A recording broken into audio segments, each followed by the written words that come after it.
Thank you.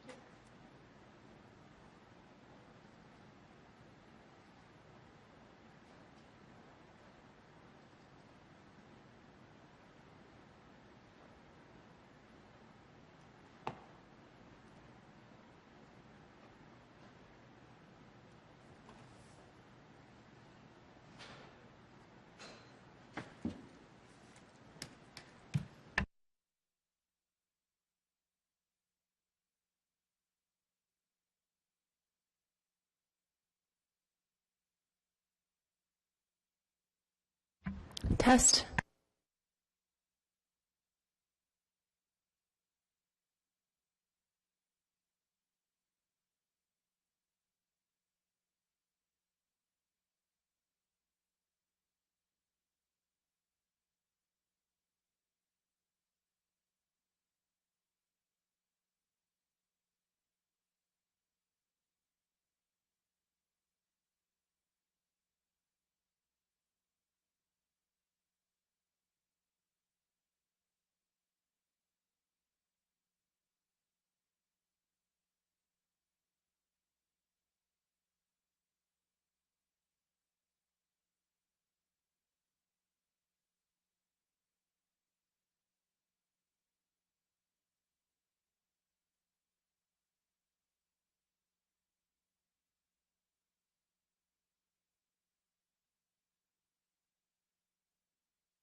Good morning, everyone. We're going to start the meeting.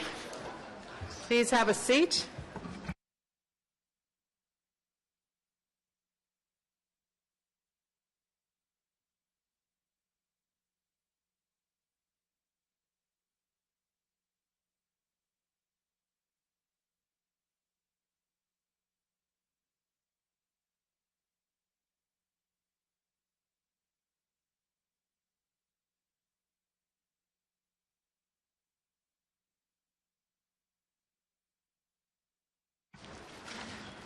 Okay.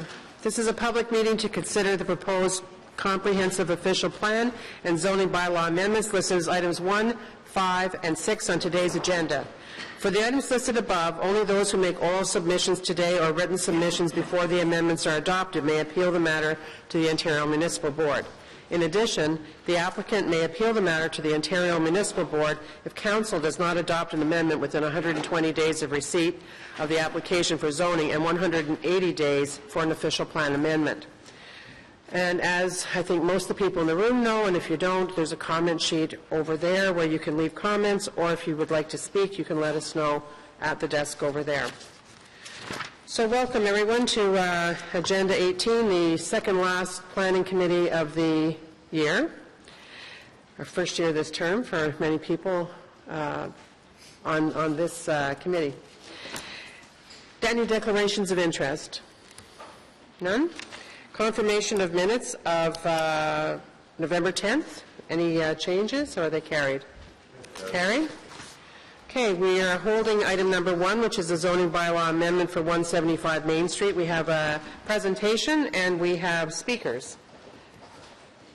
And item number 2 is the 2016 draft operating and capital budget for the Planning Committee, and we have speakers. So we will hold that for a presentation and speakers. Item number 3 is the application for demolition and new construction at 259 Beechwood Avenue, a property designated under Part 5 of the Ontario Heritage Act and located in the Rockcliffe Park Heritage Conservation District, which has already gone through the Built Heritage Subcommittee. We have no speakers on this. Does anyone have any questions? Is this item carried? Thank you. Item number 4 is the application to alter 90 Bolton Street, a property designated under Part 5 of the Ontario Heritage Act and located in the Lower Town West Heritage Conservation District. We have correspondence that we've received, but we have no speakers that have registered. Does anyone in the audience want to speak to 90 Bolton Street? Does anyone have any questions on committee? No? Is it carried? Thank you. Item number 5 is zoning bylaw amendment for 330 Gilmore Street. We do have May Pham from Ashcroft who is here, and I will tell you that Councillor McKenney had questions as recently as this morning, which staff have responded to and answered to her satisfaction. So, May, if the committee is willing to carry this, do you still need to speak? Okay, so committee, is this 330 Gilmer carried? Thank you. And thanks, Councillor McKenney. Item number 6, we're holding for a presentation, and we do have speakers, and this is the Uptown Rideau Community Design Plan and Official Plan and Secondary Plan Amendments. So,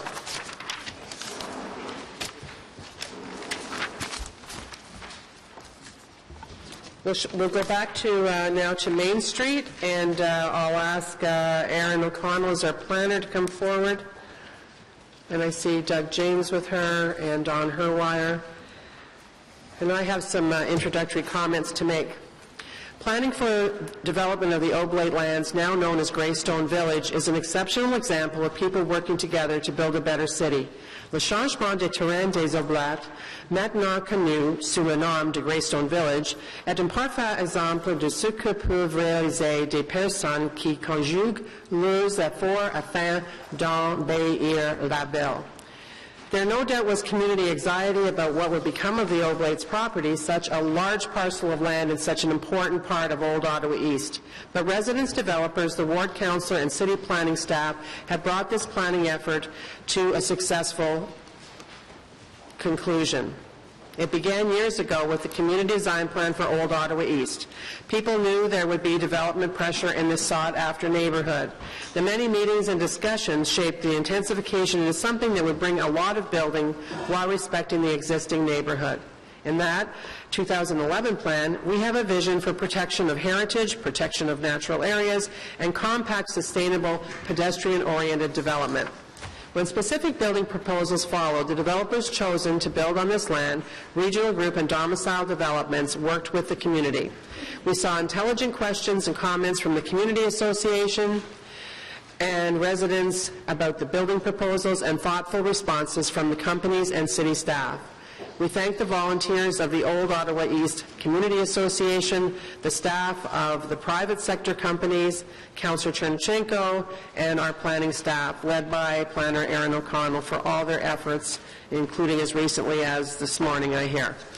The end result will be an impressive new neighborhood built in the midst of an impressive old neighborhood. So now, Erin, if you would give us your presentation, please. Sure. Thank you, Madam Chair. My name again is Erin O'Connell, and it's my pleasure to be before this committee today to present this project at 175 Main Street. It's also known as the Oblates redevelopment, or more recently as the Greystone Village project. So I'm going to touch base on the context and planning policy, and the developer here is here as well to present more details about the proposed development. The subject site is located in the Old Ottawa East community. It's between the Rideau River and the east side of Main Street, and it's about 600 meters south of the Lees Transit Station. It's 10.8 hectares in size, or 26 acres. 93 meters of that frontage is on Main Street, and 475 meters of frontage is along the Rideau River. The Des Châtelet building is central to the site. It has existed on there since 1885, and it's proposed to be retained and potentially repurposed as part of this redevelopment. It, along with the Grand Allée and the forecourt in front of it, are designated under Part 4 of the Ontario Heritage Act. The subject site also includes up to 6 meters of dumped fill in some areas, and that's had the effect of artificially raising the grade on the site. Just a couple shots of the context. So this is the Grand Allée that leads up to that heritage designated building. It's a tree-lined space. This is the informal pathway as it exists right now along the Rideau River. And this is looking south on Main Street, and in the background is the neighboring property, St. Paul University. This is a shot from last summer, but the committee will be familiar with more recent changes that have been happening along the Main Street in terms of the reconstruction. In the official plan, the site has 3 designations: general urban area, major open space, and traditional Main Street.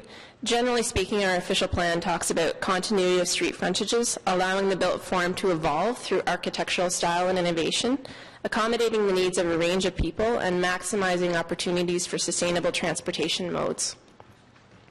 The Old Ottawa East secondary plan is a more recent secondary plan. It was completed in 2011. And it has essentially 6 components that talk to things like density targets, again, a diversity and mix of housing, green space and connectivity, that celebration of heritage, and health and sustainability.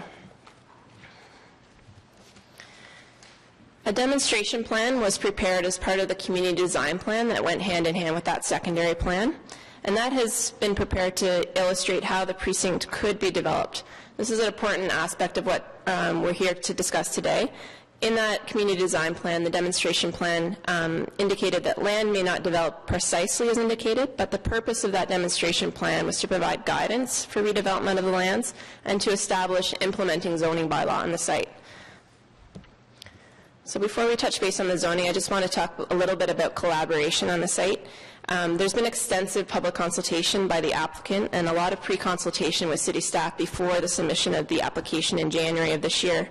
There was an official public meeting in March of this year. There's been frequent and ongoing communication between the applicant and the community association, and about 75 meetings we counted internally and with the applicant since we started talking about this about a year ago.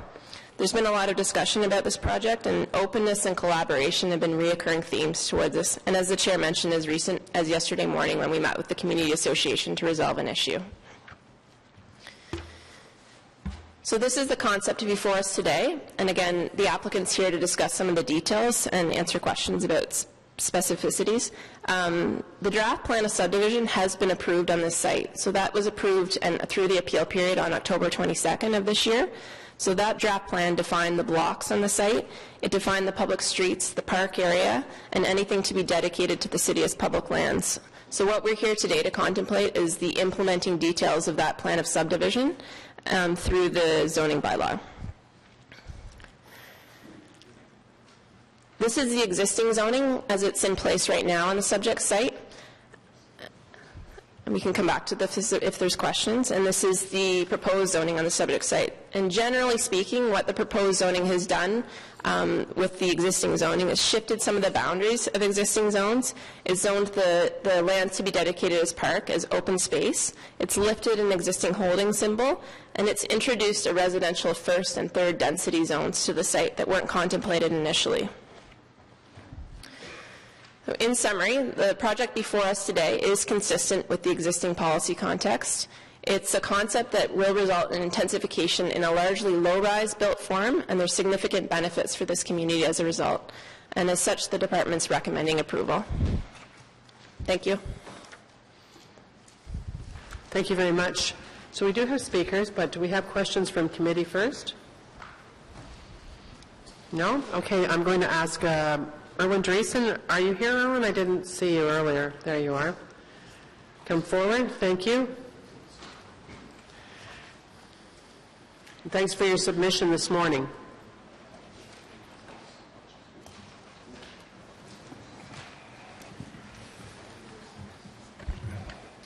Thank you, Madam Chair and members of the committee. It's a pleasure to appear to you, to appear before you today, not in criticism, but in praise of a development and a process that is all too rare in this city.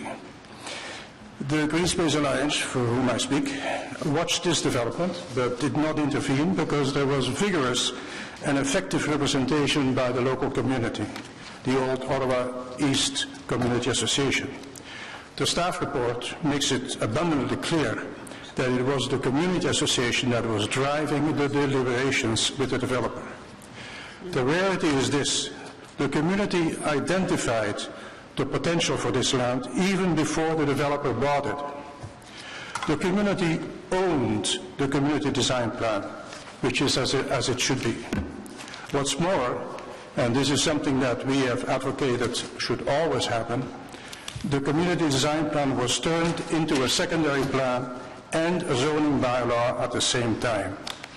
So when the developer came into the picture, its options were clear.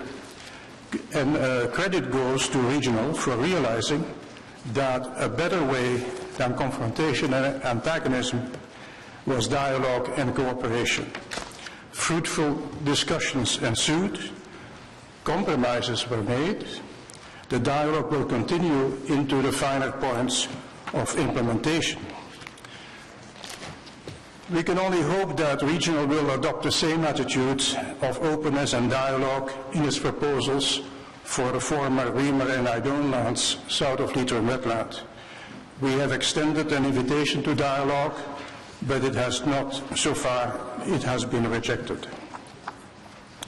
Unfortunately, what is not so rare is that throughout this long process, the planning staff did not play a constructive role. It was the joint leadership of the community, the landowners, and later the developer that overruled the city. But there is hope in a younger generation of planners. We commend the author of this report for a responsive consultation report, document 3.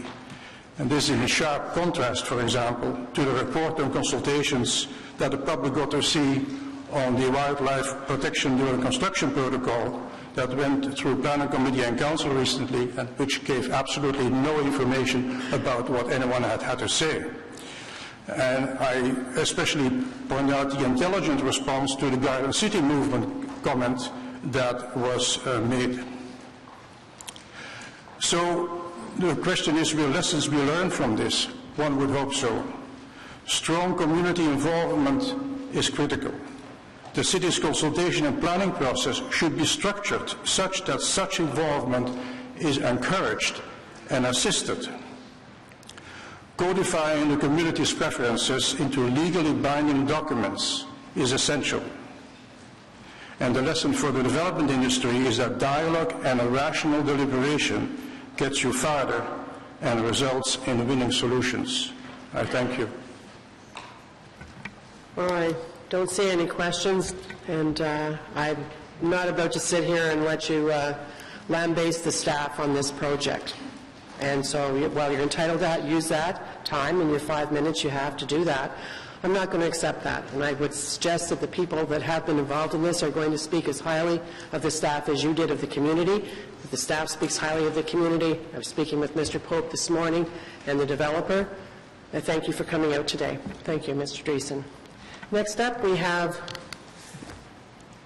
Andrew Cadell, followed by Stephen Pope.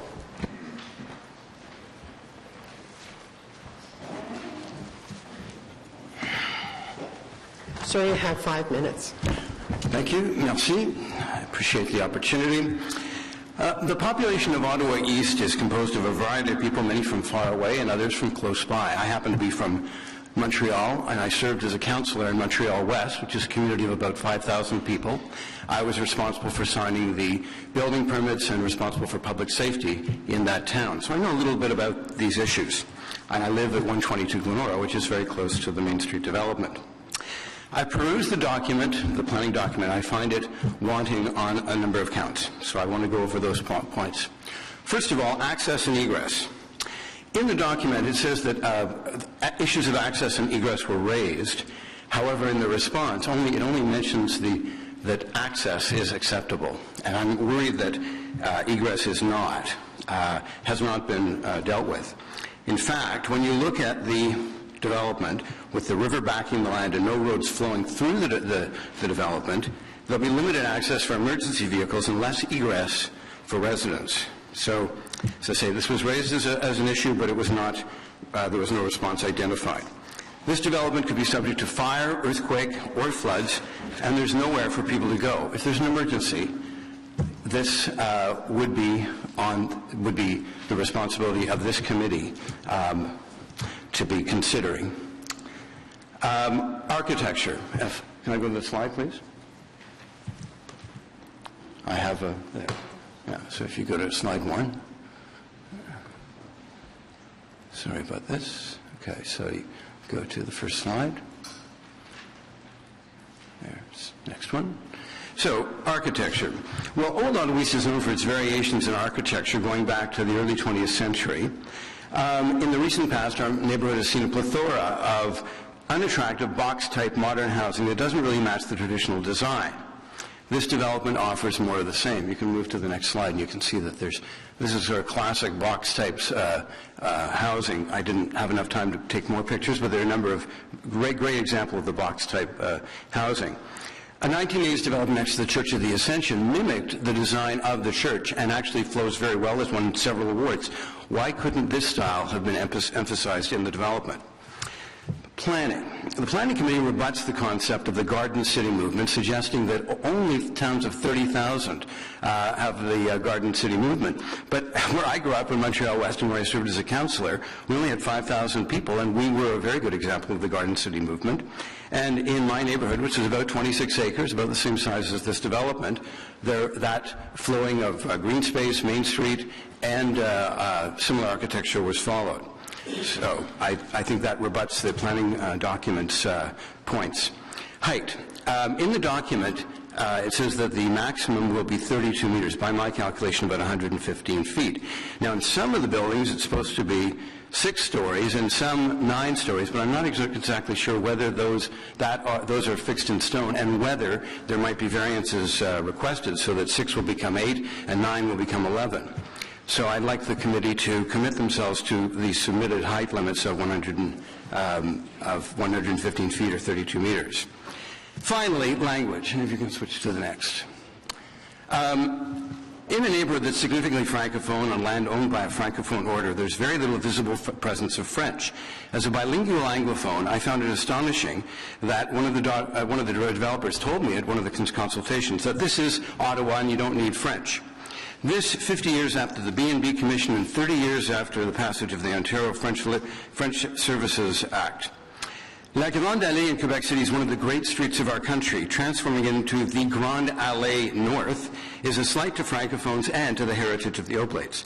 Although I know this might not be in your remit, I would ask that you might recommend to the developers that if they intend to reach out to a francophone clientele, or if they want to respect the francophone nature of this community, they should have signs in both official languages of Canada in its national capital.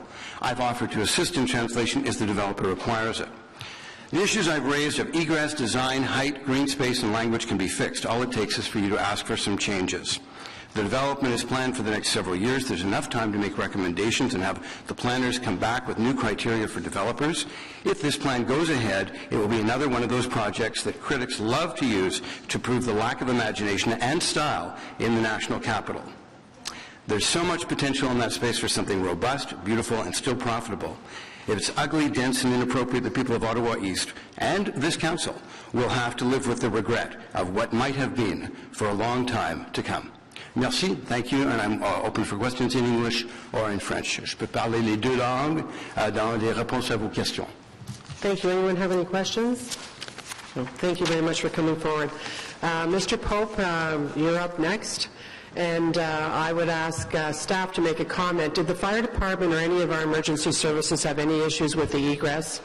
As I mentioned, the draft plan of subdivision has been approved and is through the appeal period. No, sir. I'm asking staff to comment on what you said. Thanks very much. And through that plan of subdivision process, we circulate to all the emergency departments that are necessary, the fire departments. They all review those plans, and they are comfortable that there's three proposed points of access and egress, and that wasn't an intentional leaving out of the word egress in the report. But both of those have been addressed through the plan of subdivision process. And then I have a question about the quality of the architecture, et cetera. Did we run this by our urban design review panel? The Urban Design Panel was involved in an initial review of the plan. As each phase comes through for the plan of subdivision, the developer will be required to submit elevations, and we'll be reviewing that to ensure that we're comfortable with the design being put forward. That being said, the architect before you that is responsible for this development is a highly respected architect in the city. And some of the zoning provisions that we've addressed through the zoning details do address some of architectural requirements. For instance, on Clegg Street, we required that front doors front onto that street. Right. So there are some aspects that we've addressed through the zoning details, and we will be reviewing architecture further. We also didn't want to go down the road. Again, the official plan speaks to innovation and architectural diversity, and so certainly we didn't want to limit the architecture being put forward or contemplated through this development. And just so everyone knows, Vice Chair Tierney has a motion further to the discussion that you had yesterday with Mr. Pope and others about the concerns about the height and possible in the future, the exchange between the narrow and the height, etc. So his motion will speak to that and actually lowers what will be permitted. And it's quite a technical amendment. Quite technical. We were talking about this morning. Okay, so, Councillor Blais? Yes, sir. Just one quick question based on what you just said. Is the phasing plan for the subdivision complete, and will that be made available?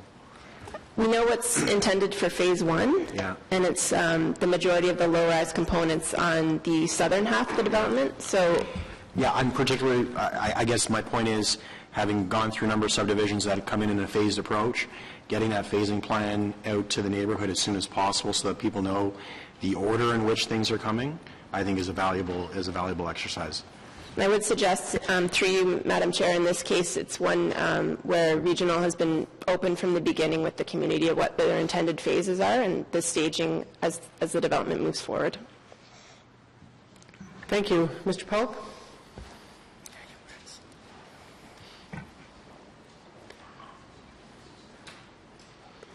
As I said earlier, thanks for your leadership on this. Thank you, Madam Chair. My name is Stephen Pope. I'm the chair of the Planning Committee for the Old Ottawa East Community Association, and I'm a veteran of the CDP and the other details. I'm here to speak in favor of the technical motion that you're going to see, and I would like to commend Aaron and Rob, whose card we didn't get in the bylaw writing group, for the heavy lifting they did yesterday after the meeting with Regional and their consultants. I can reinforce the happy comments we've heard about the collaborative nature of this project. We've been very, very fortunate to work with Regional, and I think as we move along, we'll be able to demonstrate where the right decisions were made and how the things were set up to enable this kind of collaboration. We respect Mr. Cadell's opinions, but the Planning Committee would differ on the quality of architecture. And in the discussions yesterday, one of the concerns of the Planning Committee was that the initial zoning had a height limit of 28 meters, and the proposal was coming in with a height of 32 meters. After discussion, it's clear that the quality of the proposed building would suffer if it was returned to the 28 meters, which was an early assumption based on the standard approach where you don't know any other information. So we withdrew our concern about that particular height. And one of the things that we also support in this process is that essentially the zoning is shrink-wrapping the proposal of the buildings that you see before you. So when they have requested a height, the consultants to Regional have been able to demonstrate that that is actually what's required, and it will look like what's in the picture. So that level of certainty is very helpful. On the work in progress side, we will be having to have a number of meetings like this to look at various plans of subdivision, site plan agreements that will come forward for the extra blocks. And we're expecting that there will be both zoning and other planning issues that will arise, and we need a vehicle to discuss those things with everybody. The heavy lifting that Aaron had to do, I think, was caused by some wishful thinking on the development application site, where the site plan information had just been ported over to the zoning side, and the community association didn't learn of the actual proposal until we got the letter. And community associations move very slowly. So if we can somehow make sure that the DevApp site is updated a little more regularly, that would be helpful. But in the end, we've got a good save. I think a reasonable accommodation has been made, and the community association is pleased to support the proposal. Thanks very much. Does anyone have any questions for Mr. Pope? Again, thank you for your time and to all your team that works with you. Oh, hang on. Okay, question of staff. Thank you very much. Councillor Nussbaum? Thank you, Chair, and thank you to staff for the presentation. This looks like a very exciting development. Just a quick question about the multi-use pathway from, I guess it's, is it Springhurst to Clegg? What is the nature of the ownership of that multi-use pathway? I wasn't sure if that was in private hands and the city requires an easement, or what the process is. It's through you, Madam Chair. The multi-use pathway is actually split into two components. So the bulk of the pathway, as it extends from Brantland Park up to the north end of the site, is located on what in fact will be a municipal right-of-way. So we will be, the land will be dedicated for the bulk of it to the city as part of that roadway component. For a portion of the lands in the north end, it will be, the multi-use pathway will be going through part of what is a private development block, but we have conditions in our subdivision agreement that indicate through the site plan process for that block, Regional will be dedicating the portion where we decide the multi-use pathway will be going to the city through that process. So the multi-use pathway in its entirety will be public. Thank you very much. Next up, we have Gordon Lorimer, who's representing Barry Hoban. Are you here, Gordon? And followed by Josh Kardish. Are you coming up together? Josh is representing Regional Group. And I will tell you that Josh and I spoke earlier this week because he asked me, you know, they were going to do a presentation and what I thought it would be important that he focus on. And I thought that because we have so much detail on the plan itself for Main Street, that it would be helpful if what we're missing is what it actually will look like. So I asked him to show us some stuff from whatever they have in marketing, because we don't, you know, have that conversation. And welcome, both of you. I know you signed up individually, so So thanks very much, Madam Chair, councillors, and thanks for the opportunity to speak. We, as has been explained and reiterated by the councillor, by Aaron, by Mr. Dreesen, whom it was very nice to receive a compliment from, and as well from Mr. Pope, we've been through a very dynamic and collaborative process for the past 18 months. Regional sort of solidified the purchase of this land back in, can you hear me? Back in the winter of 2014, and effectively what we've been led through a process by the community association and by city staff. And I'm going to speak a little bit more. I'm just going to sort of reiterate that process, the stuff that both the councillor and Aaron have spoken about, and talk a little bit about sort of the team and what that's actually meant for us from our point of view, from the development point of view, because there's a different perspective, I think, from other people. And then Gord Lorimer, who works with Barry Hoban and Associates, who's played the role of master architect and master planner for the development, is going to speak a little bit to the outcomes. So I'll talk about the process and the team, and Gord's going to talk a little bit about sort of the plan, where we got to. So from our point of view, the land, I think most of you probably already know this, but the land has been owned and maintained by the Oblate Fathers for over 130 years. They've been the stewards of the land. It's our understanding that they signaled to the local community that they were ready to dispose of these lands. And I'm just going to actually move forward by one. Oh, thanks very much. This is a little slide that sort of talks about what we consider sort of the collaborative stakeholders. And I think actually before I get started on the history, I just want to talk about our teams. I think I want to acknowledge our group. So we have ourselves, the regional group, acting as sort of the project managers for this. We have a home building division within our company called EQ Homes. The master planners and architects are Barry Hoban and Associates. The technical experts with respect to civil engineering and detailed planning are Novatech Engineering. The technical experts with respect to geotechnical engineering, environmental soils remediation, and biological are Golder, and our sustainability consultant is a firm called the Enviro Center. This will be a LEED ND community, and there will be LEED buildings within this community, so the Enviro Center is leading that certification process. And unfortunately, they were left off the list, but this, as was mentioned, this is a heritage site, and so the heritage consultant on the site is a group called Cultural Heritage Resource Management Limited out of Perth, and they're assisting us with all things and all matters related to heritage. So that's our team. We call that sort of our development team. This slide sort of shows the other players, the other stakeholders in this process. So by way of background, the Oblate Fathers signaled to the community about 7 years or so ago, while there was actually an ongoing CDP happening, that they were getting ready to dispose of these lands. And at that point in time, my understanding was that the CDP process kind of grind to a bit of a halt. And over the course of about a year, there was developed a CDP sort of within a CDP. And that document is about 18 guiding principles. So we consider those sort of the 18 rules for us.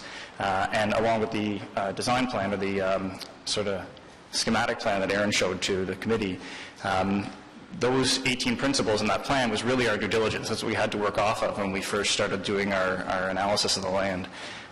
We met with city staff, we met with the community association, we got their interpretation of what those 18 rules were, what they were meant to be, and what they were trying to accomplish when they wrote them down, and we took the leap from there, and we closed on the parcel of land.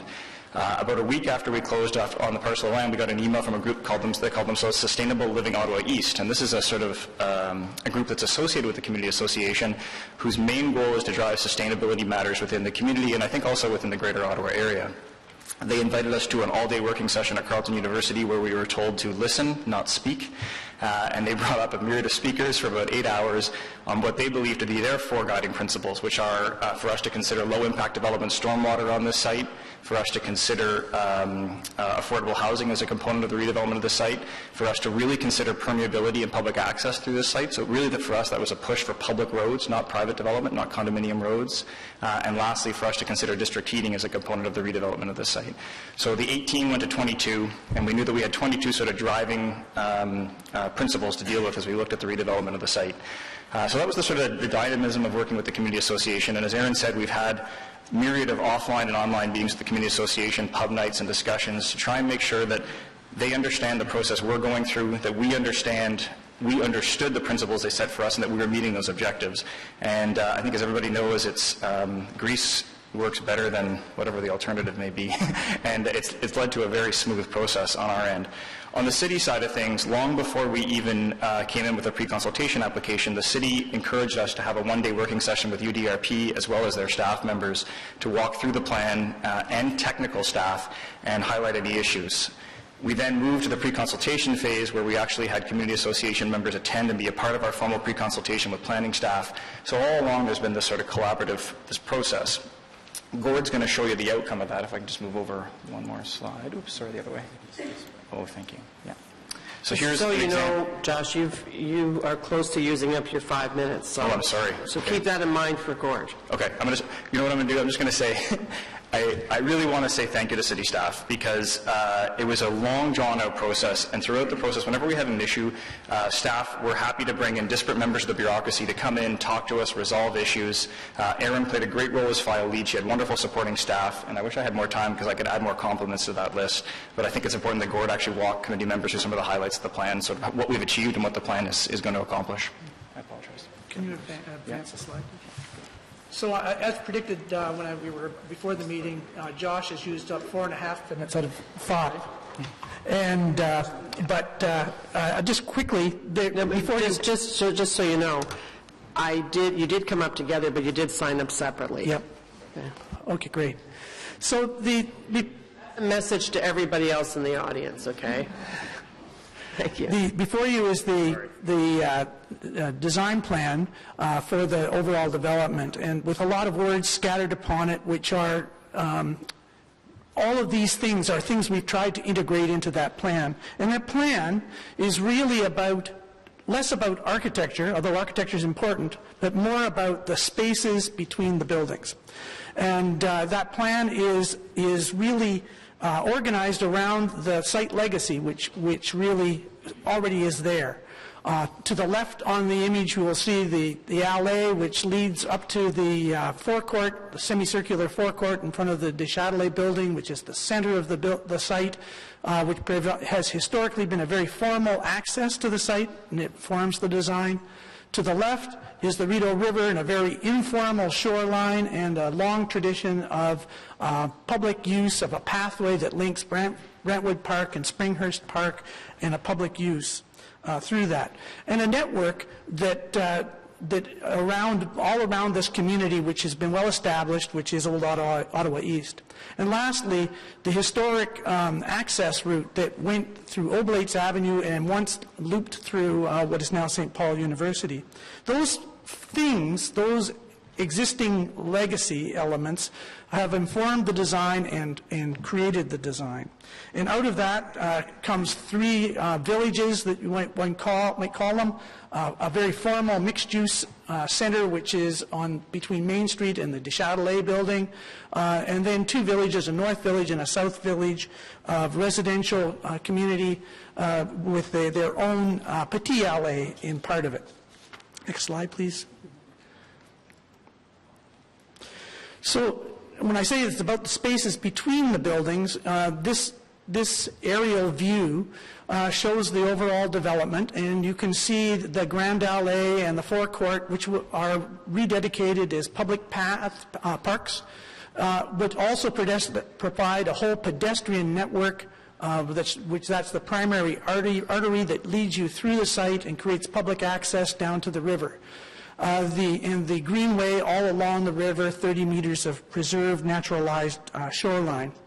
The streets themselves, we've tried to make them as pedestrian and cycling friendly as possible, taking the laneways all parking is now provided by rear laneways, so there are very few driveways coming off of the streets, very little frontage in terms of cars coming in and out, and so that allows the street to be much like the street in the rest of Old Ottawa East. The housing forms themselves are also drawn from Old Ottawa East, which is a very eclectic architectural context made up of singles, semis, townhouses, and then expanding that to include multi-story apartments. And the hope through all the phases of this development is to provide a very broad range of housing types so that that can house a variety of households, from singles to seniors, low income, as well as private homes.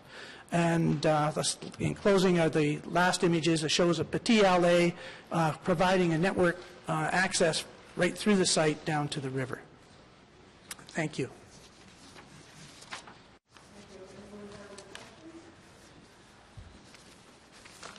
Thank you very much for coming out today. Okay, so I think that's it. No other speakers on this topic? All right, so I'm going to ask Vice Chair Tierney to read his, to summarize his technical motion. Great. Thank you, Madam Chair. Whereas the Old Ottawa East Community Association has raised concerns about future potential redevelopments in the subject lands, and whereas staff have met with the Community Association and the applicant to discuss these concerns, and whereas an agreement has been reached over the proposed changes to the recommended zoning that will permit development while addressing the community's concerns, be it resolved the document 2, details of recommended zoning of staff report be amended as follows. 1, by replacing the maximum height of 11 meters as seen on screen with 10 meters.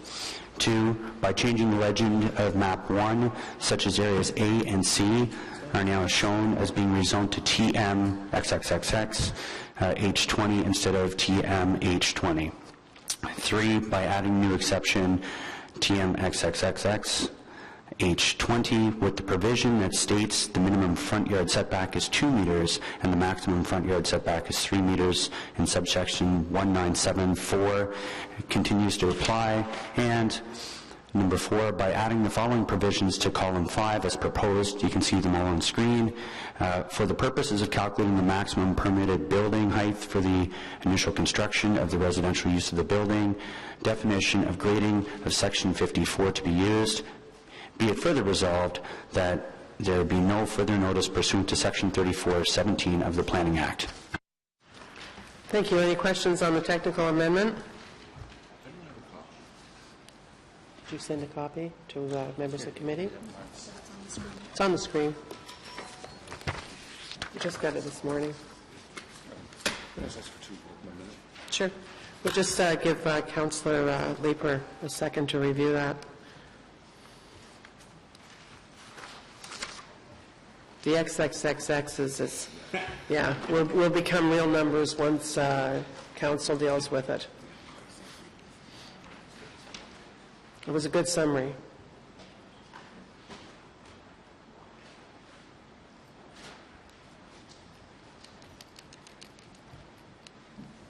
Good.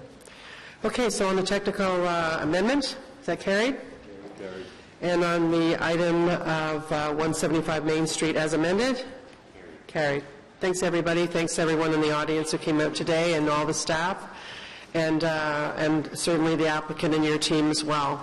This is a great example of a very important property in the city of Ottawa. Okay, next up we have our budget for planning, and I would ask Mr. Mizzi to join our Deputy City Treasurer Isabel Jasmine.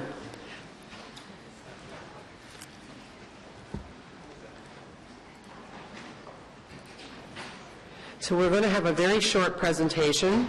I have a roadmap, which is typical of how we go through budgets, and we're the first committee to be dealing with it. So we'll have the presentation first, and then the roadmap we can hold for ask questions during that part as well. Welcome. Thank you, Madam Chair. So today, as Madam Chair described, we have a short presentation on the draft 2016 budget. I have 2 slides today, one for the operating budget. Hold on a minute. I do have some speaking notes on this, too. So I'll just do that. Next on our agenda is the 2016 draft budget. The budget supports all of the policy work of planning and growth management. Me talking about this gives us an opportunity to talk about what this department does, what this planning committee is in charge of, and what the department has purview over, such as reviews of neighborhood plans, initiatives to improve urban design, infrastructure planning, natural systems, and the research data that shows how our city is growing. This budget includes all the review, approval, and inspections work for development applications in the urban areas of the city, either in the suburban or the urban areas, plus matters involving our built heritage. Development Review seeks to make dealing with the City Hall on building projects a seamless process of multidisciplinary review with approval of applications on a geographic basis in a transparent manner. This committee's budget includes building code services, which enforces the Ontario Building Code and thus helps protect the safety, accessibility, and energy efficiency of buildings and structures in our city. This committee's budget includes the capital spending for our affordable housing initiatives, which align with our 10-year housing and homelessness plan. Housing Services runs programs to invest in the creation of low-income or supportive housing. We have a long-term strategy in partnership with the federal and the provincial governments for supporting this goal, which includes projects totaling $35 million over the next 4 years. There are no big surprises in the 2016 budget. Most of our spending is simply our staff, planners, engineers, managers, and support staff. There is no change in staff levels. That does not mean that everything stays the same. For example, resources will be aligned and adjusted as we go along.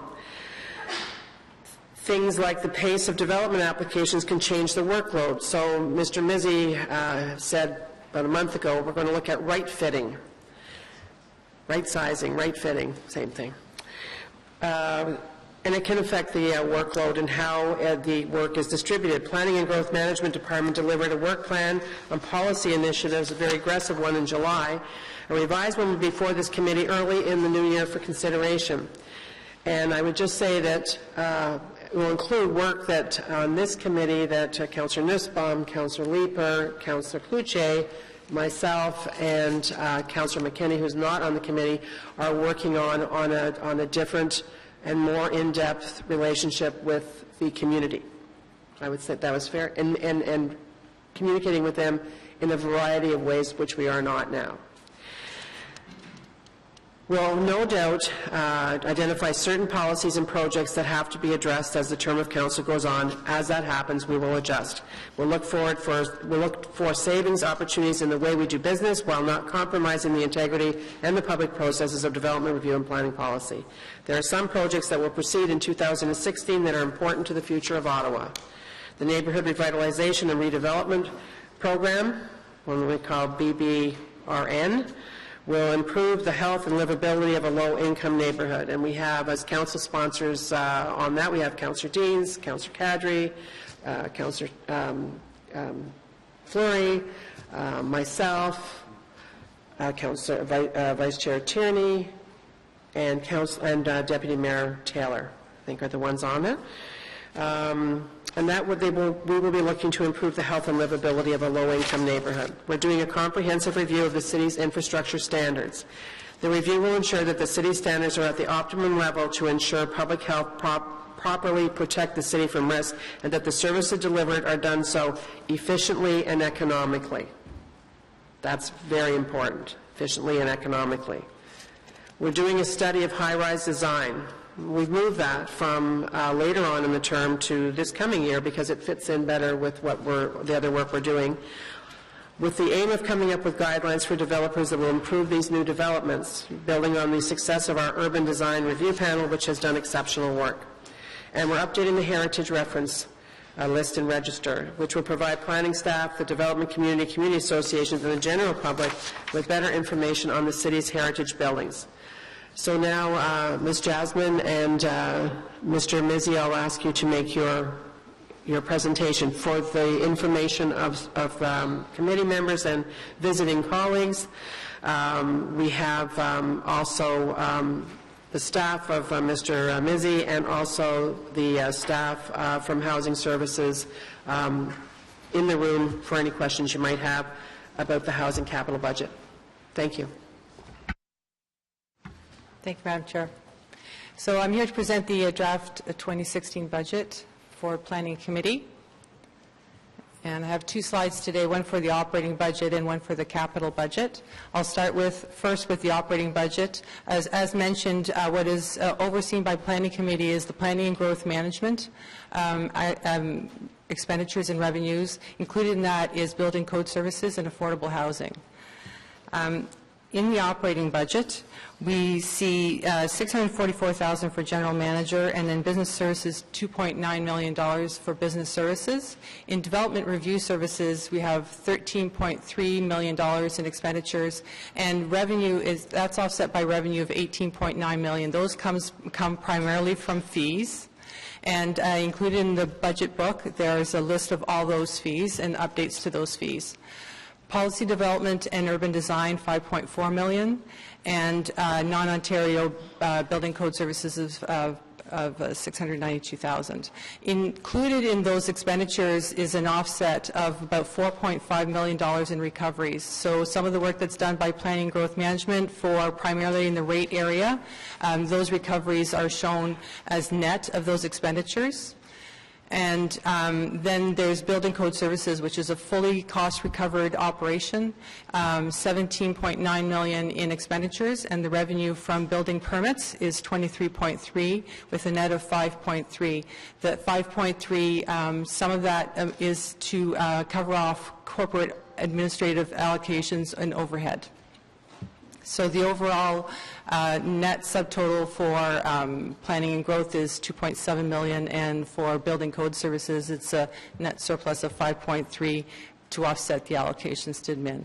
In affordable housing, there's a small component for managing and administering and monitoring the affordable housing program. The FTEs associated with planning and growth is 220. There's 186 for building code services, and there's 3 FTEs for affordable housing, and there's no changes in FTEs this year. So an overall change of 5.4% for planning and growth, and negative 2.8 for building code services, and 1.4 for affordable housing. In terms of the capital budget, there's 2 capital budgets to highlight this year. Invest in affordable housing is the first one. There's amount of $11.4 million. $9.6 million of it is from IHA funding, and the remaining $1.8 will come from taxes, and it will be used for fee relief and project contingencies. The development charge bylaw study update, that's one capital project under PGM for the development charge update of about $150,000. The provincial government has proposed changes to the current regulations that will provide municipalities with increased opportunity to fund growth-related costs associated with transit services. So there may be a requirement to complete a midterm update to the DC bylaw. These initiatives are paid for by development charges. That's it. Thank you. Thank you. Any questions? Councillor Clucci? Merci, Madame la Présidente. Thank you. You touched on briefly that the revenues from development charges exceed the expenses, and that's to cover off an allocation. Is that an allocation from this department but under the authority of another committee? Yeah, this is just the funding source for this particular capital project. The update of the development charge background study is the project itself, update to that project, and it's being covered by development charges. Development charges. I'm not referring to this. Yeah. I'm sorry. I apologize. Yeah, I'm referring to Ontario Building Code and building permits. For example, page 16 on the condensed planning committee budget. You know, perhaps a better way to go then with the people, unless you want to stay with the way we're going now, my roadmap will lead us to there, and we can hold those pages. Is that helpful? If you think so, Madam Chair. Because we're talking about number 16 now, I'm going to ask, does anyone want to hold page 16? I see. Or we can continue this way, and then I still have to go the other way with the roadmap. If I could just... I'll go the roadmap? Very well. Okay. Unless anyone has any general questions, as Councillor Dean's just suggested. Does anyone have any general questions that wouldn't be included in the roadmap, where I'll be going page by page? No? You know what? If we have to step outside the box, we'll step outside the box. But let's try and go with that. Okay. So the roadmap, and this is the first roadmap that we'll have before us in this budget cycle, and all the other committees will have it as well. This would be moved by Councillor Tierney, that the Planning Committee recommends that Council sitting as Committee of the Whole approve the Planning Committee 2016 draft operating and capital budget as follows. So if everybody wants to just take a second to open up to the pertinent pages.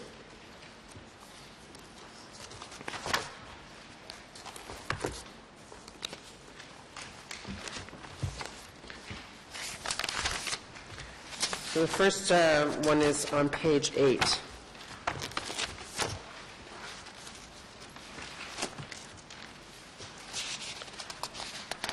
Does anyone have any questions about anything that's written or in numbers or letters or words before page 8? No? Okay. So number 1 is the planning and growth management excluding Ontario Building Code budget as follows. If you look at pages 8 to 15, those are user fees. Does anyone have a question on user fees? You do? Then we're holding that. And you do too? Okay, we're holding that one.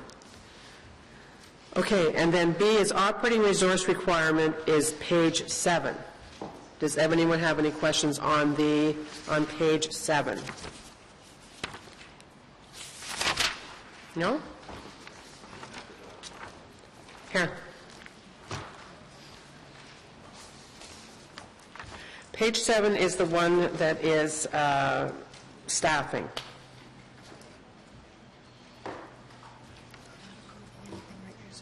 Yeah, yeah.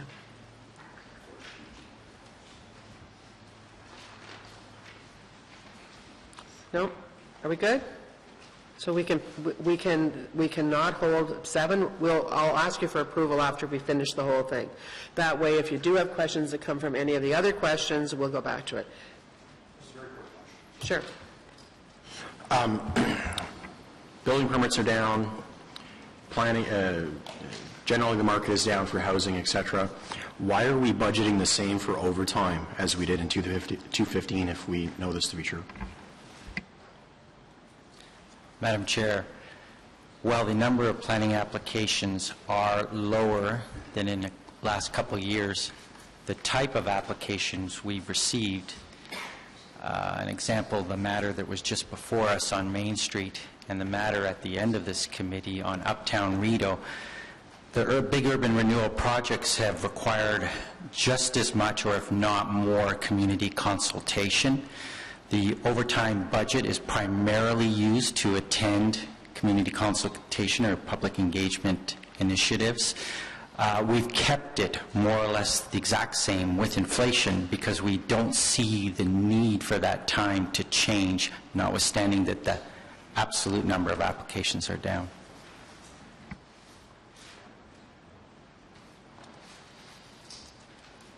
Okay? All right.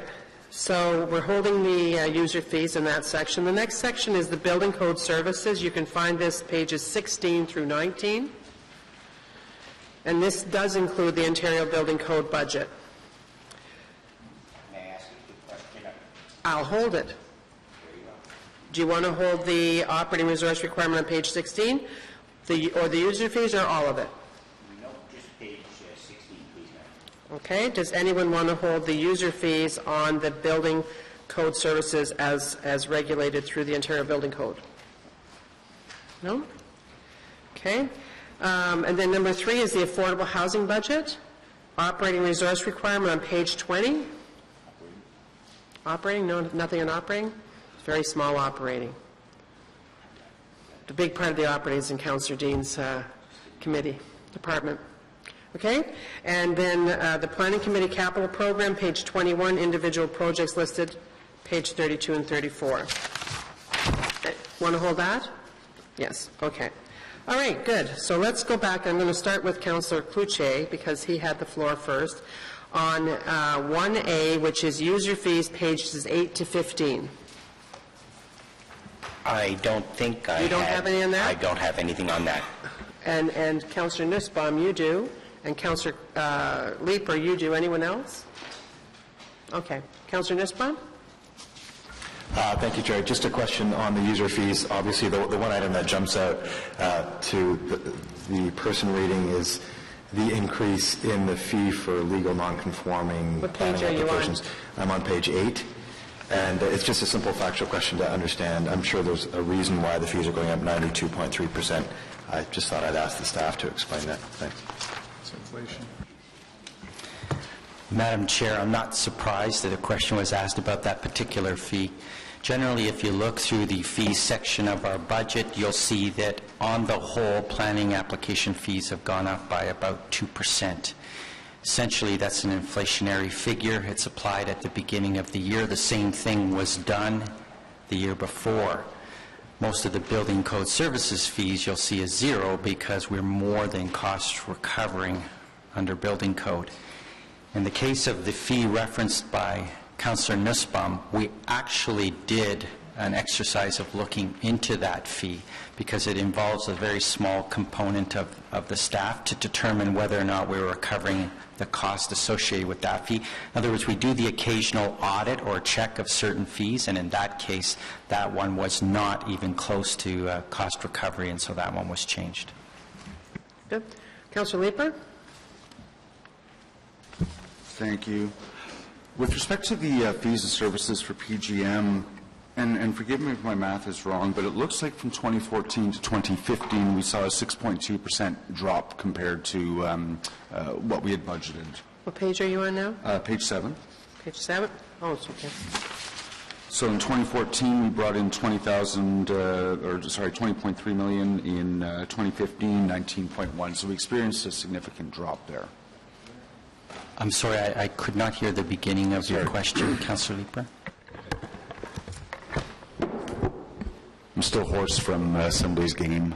Get ready for next Sunday. That's not a joke. So from 2014 to 2015 on the fees and services line for PGM, we went from 20.3 million to 19.1. It was a significant drop. And now we're budgeting for an increase of 4.5% increase this year.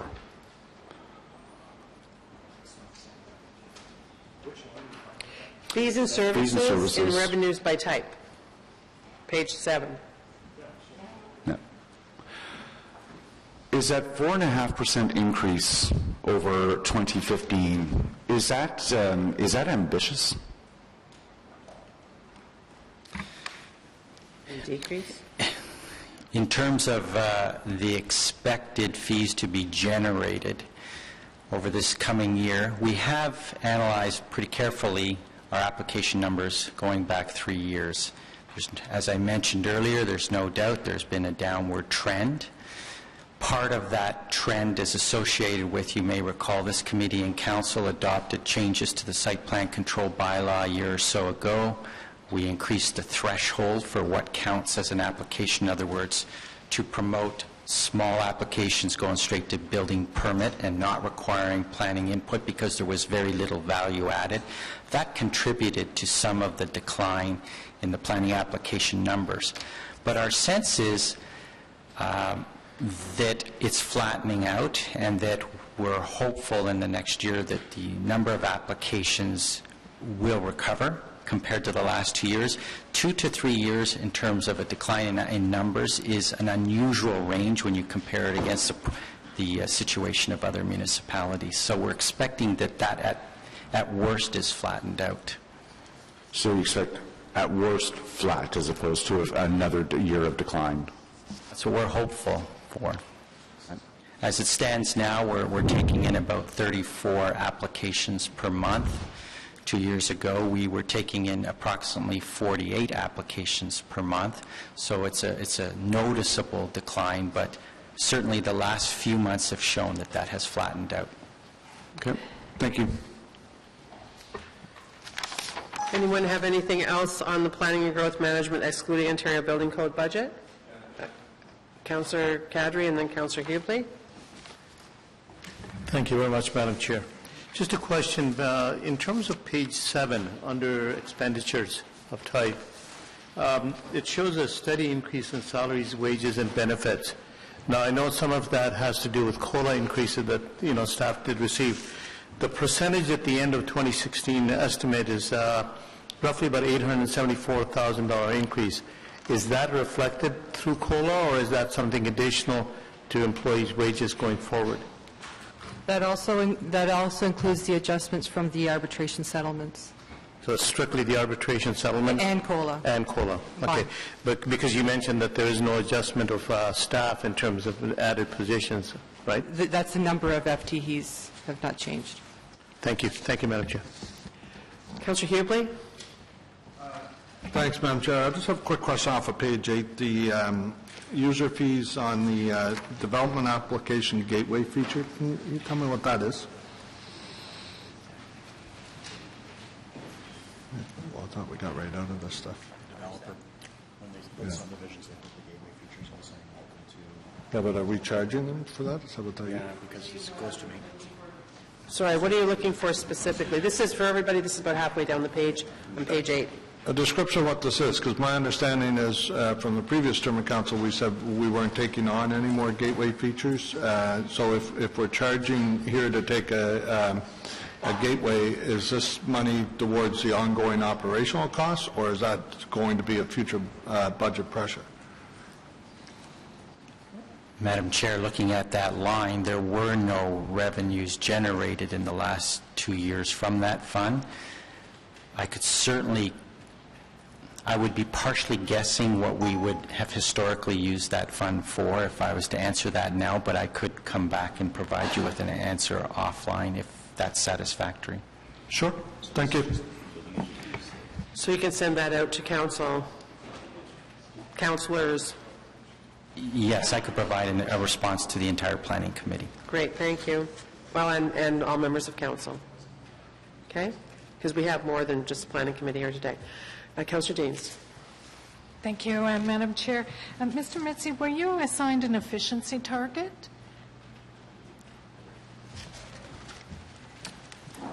Like all departments, we were required to meet a reduction in discretionary spending of 13.8%. So what's that in dollars? That shows up on page 25, 236,000. 330. 236,000. Okay, and you did not see a reduction in FTEs. You're not projecting a reduction in FTEs in this budget? No, Madam Chair. Right now, our budgeted FTEs for the entire department stands at 453. That includes 186 for building code services. It also includes staff hired or under the budget purview of ARAC and under Transportation Committee. Not all of those 453 are allocated to the Planning Committee, but that number is the exact same as last year. So I understand that the corporate-wide FTE reduction has not been assigned to departments, so presuming you're going to have an assignment of some FTE reductions, where would we expect to see those? Madam Chair, Councillor Deans, as outlined by the Chair in her introductory address, we, like all other departments, will be looking at our organizational structure and how we address the budget constraints we're all faced. I can tell you that our department has already embarked on a review of our organizational model, and we expect we will make some refinements come this winter. As the Chair mentioned, in relation to right-sizing the department to the current circumstances we're in. Okay, so you haven't decided where you haven't been assigned a number yet corporately. Madam Chair, no, we have not, and no, I cannot advise you right now how we might be specifically changing in terms of the FTE count. Okay, and Councillor Blais mentioned that the number of planning applications are down, but I don't know how much. So what were they last year and what are they year previous and this year? I don't have the overall number in my head. I have it on a per month basis. This year so far in 2015 we're tracking around 34 planning applications per month. Last year in 2014 we averaged 40 per month, and in 2013 48 per month. So we're in a ballpark of around 400 applications for 2015. Okay, so you still need the full FTE complement even with the reduction?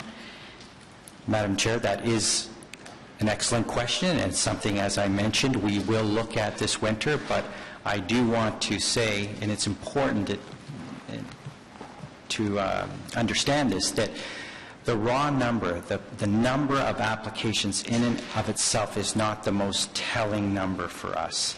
It's the type of application we get. We may have less numbers of applications right now, but there's no doubt in our mind that the complexity and size of, in particular, the big urban renewal applications like Zibi, Rockcliffe, Oblates, these have come in the last year, and we're expecting more of these big kinds of projects. Le Breton will eventually come in. So it's not, we can't base our FTE analysis only on the high-level raw number. Thank you. Councillor Bray? Thanks. I guess my concern going forward would be how any reduction in staff, although perhaps needed because of the economy's down, will affect our statutory timelines, because I know we're often having trouble meeting them now. And so I'm wondering if you can comment on that. Madam Chair, yes, meeting the timelines is a challenge for some types of applications, in particular an environment where we're under a want plus a pressure to have more community engagement, public engagement. Certainly, if there were to ever be a change in the number of FTEs, we would want to make sure that that's done carefully and does not adversely affect the timelines that we're obliged to meet. So during a development application process, I'll use a subdivision example, who manages the planning staff requirements for studies that may go beyond the minimum, and therefore producing more work and therefore producing more cost, et cetera, et cetera, et cetera? Madam Chair, are you asking about the studies requested at the initial stage of a plan of subdivision application? Or a month before it's supposed to be done and new studies are asked for? I guess I'm trying, are we creating work to spend the money in the budget, or, and who manages how we determine which studies specifically are not only being requested of the proponent, but obviously we have to review them once we get them and spend time and money doing that. So who manages that, and how are we looking there as a way to find savings? Madam Chair, over the years, the number of studies required in support of a planning application, there's no doubt that number has increased. Some of that is legislative requirements, new council requirements, sensitivities related to the environment. There are a whole host of reasons why over the years more planning studies accompany planning applications.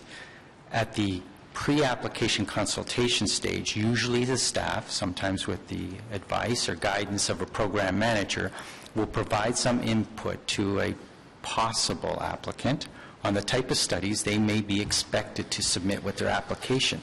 We try to map the studies that we're requesting to the need for the review related to that study. I am confident, or hopeful anyway, that we're not asking for studies we don't need. I don't see a purpose in that. I can't see why any staff would see a purpose in that. And it's certainly not so that we're ensuring we expend the dollars under our budget. Okay, well, I'll bring some up offline, because I can show you somewhere I think there's some problems. So perhaps you could take that offline. Thank you very much. Anyone else on the item number 1, the planning and growth management excluding the Ontario Building Code? Okay, so on number 2, the Building Code Services Ontario Building Code budget, people asked to hold the operating resource requirement. Councillor Nussbaum, Councillor Leeper still? Councillor Nussbaum? No? Councillor Cloutier? I knew you were going to be coming in here somewhere. Just wasn't sure where. Thank you, Madam Chair. My question is one of a general nature, if you will. We have revenue to cover off the expenses of administering the building code. The revenues are higher than the expenditures, and I'm referring to page 16 of the Planning Committee budget by $5.396 million. Can you take me through why that is? I think in your presentation, I was listening. You said that's for allocations. Is that from other from your department administered through other committees, or is there, where are those costs? Madam Chair, I may ask Frank Bedin to provide some added input, but generally, fees collected for building code services at the moment are in excess of cost recovery. Unlike many departments, including the rest of planning and growth management, they are permitted legislatively to do such, essentially to have a stabilization reserve, because should the application environment change and budget dollars decrease substantially, they are still required under legislation to perform certain inspection and other duties under the Ontario Building Code Act. So most building code services departments across the province have a surplus of dollars in a stabilization fund. Now, it comes to a point where it's beyond the reasonable needs of the department. That's when we look at the fee structure to determine if we're collecting more fees than we, in the long term, really need. Thank you, Mr. Mizzi. When you said they, you mean our staff? That they are required to continue the inspections? That's correct. Okay. Yes, our building code inspection staff. That's fine. Can you speak to the reserves that we have, and will we see an adjustment in those user fees in the next couple of years? Are the reserves, what are your thoughts on that? Madam Chair, generally I expect over the next year or two we are going to do a more fulsome review of our fee structure generally, see if it's in line with where it should be. But in terms of the reserve fund as it stands now, if it's all right, I'd like to ask Frank perhaps to comment on that.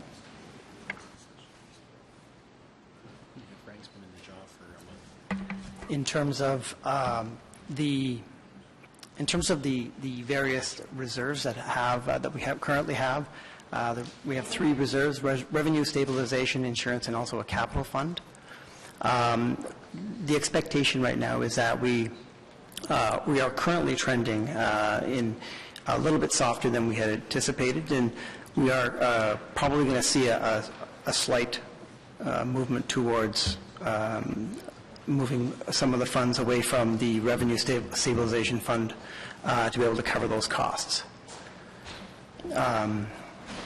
In terms of the other costs that you had mentioned regarding the wage settlement, cost of living, and increased direct expenses, those are the funds that are typically transferred back to the city. Okay. So are you able to, I don't think I was referring to the capital costs, but the operating costs of providing inspections. What is that reserve? Mr. Mizzi said that there's a reserve. You're calling it a stabilization fund. That's fine. What is that reserve? How much? The reserve? We're adding $5.3 million to it this year. Well, by year's end, we are currently trending softer, and I would expect that we would not be adding to our reserve in this year, to be in terms of the present statistics and reports that I have. But just in the forecast for 2015, and I'm referring to page 16 of the Planning Committee budget document, says that we're forecasted to add $5.2 million this year. And in 2016, that we are considering now, we're budgeted to add almost $5.4 million. In terms of the budget for 2016, the expenditures and revenues, yes, are proposed as such, but at this time I can't speak to the forecast that we will see in terms of building permit applications over the next short period of time.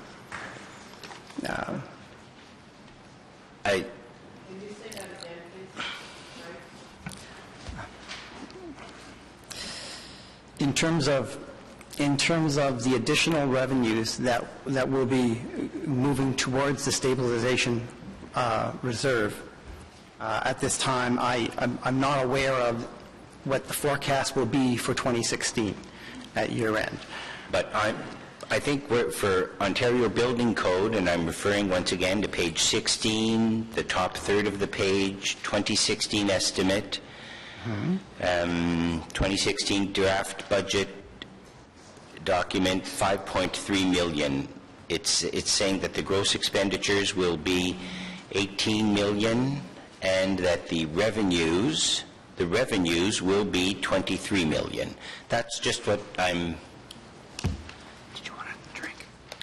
Chair, could I just clarify a little bit? Sure. So in terms of what I was saying in my presentation, the $5.3 million goes towards the city to help pay the corporate admin allocation costs. And those costs then are reflected in those corporate admin costs. And they are, if I may, are they dealt with their planning and growth, their planning department, but administered through another committee? Corporate admin being finance, HR, IT, those types of services. Administered through FEDCO committee? FEDCO. Okay. So that's where the costs lie. They're yes. in FEDCO's committee authority. Correct. Okay. And the reserves are built up over time from surpluses. And can you tell me what those reserves are? If you looked at the report, at the tabling of the budget, document 2, there's a reserves continuity schedule. Okay. The building code capital reserve is projected with the 2016 budget to be at $8.4 million. The building code stabilization at $35.2 million, and building code insurance fund at $5.6 million. So we have a reserve of $35.2 million, or stabilization fund, $35.2 million. Am I right to say that that is approximately 2 years of reserves? If we were to not collect any revenues and our expenditures were to be $18 million, is that 2 years? Madam Chair, you are correct, Councillor. Those monies added together amount to almost 2 years' worth of staff complement expenditures. Hence, you see on the revenue side, the line items for building code services, there's 0 increases. And as I've mentioned earlier, at some point you reach a number where you're more than comfortable at having the dollars there in the future to cover off your Building Code Act requirements for inspections, and we're going to have to look at the fees we're collecting under Building Code Services. 2 years is a... But shouldn't that be part of your right sizing that you're doing? I mean, I think that's what we're looking for. It's, and also, you know, through all the work that we're doing specific to this department is a good time to be doing that. I think that's the answer that the councillors are looking for. Yes, as I've mentioned, my expectation is down the road we're going to look at the Not down the road, though. See, this is the thing, your not today, expectation. but yes, we are. Yeah, because, just so you know, Councillor Cloutier, as somebody that's been elected for 18 years, we used to kind of joke about it at Nepean and call it a slush fund. But obviously, it isn't a slush fund, because when you actually start spending the money, it's always in the next year, unless it's a very, very small project, right? So you have to have that capacity. You don't just carve it off and send it off somewhere and say, well, we don't need more money. So it is a fine line, but I think that there's a lot of components that are active right now, a lot of pressures and not so many pressures that are influencing it. So your direction to our direction to Mr. Mizzi is, while you're doing that right sizing, you undertake that look to Mr. Bedin. Frank? Okay? Is that good? Very good questions, though. Thank you. Councillor Blais is, wait a minute, but I've got to go to Councillor Shirelli first. So hold your thought. They're going to do it. Yeah. Councillor Shirelli, I'm going to come back to you, but Councillor Shirelli's first. All right. I'll be happy to go back to that after. My question relates to the global target of reduction of student employees, summer students. Are they calculated in your projection of service delivery here, and have you counted for where those would occur?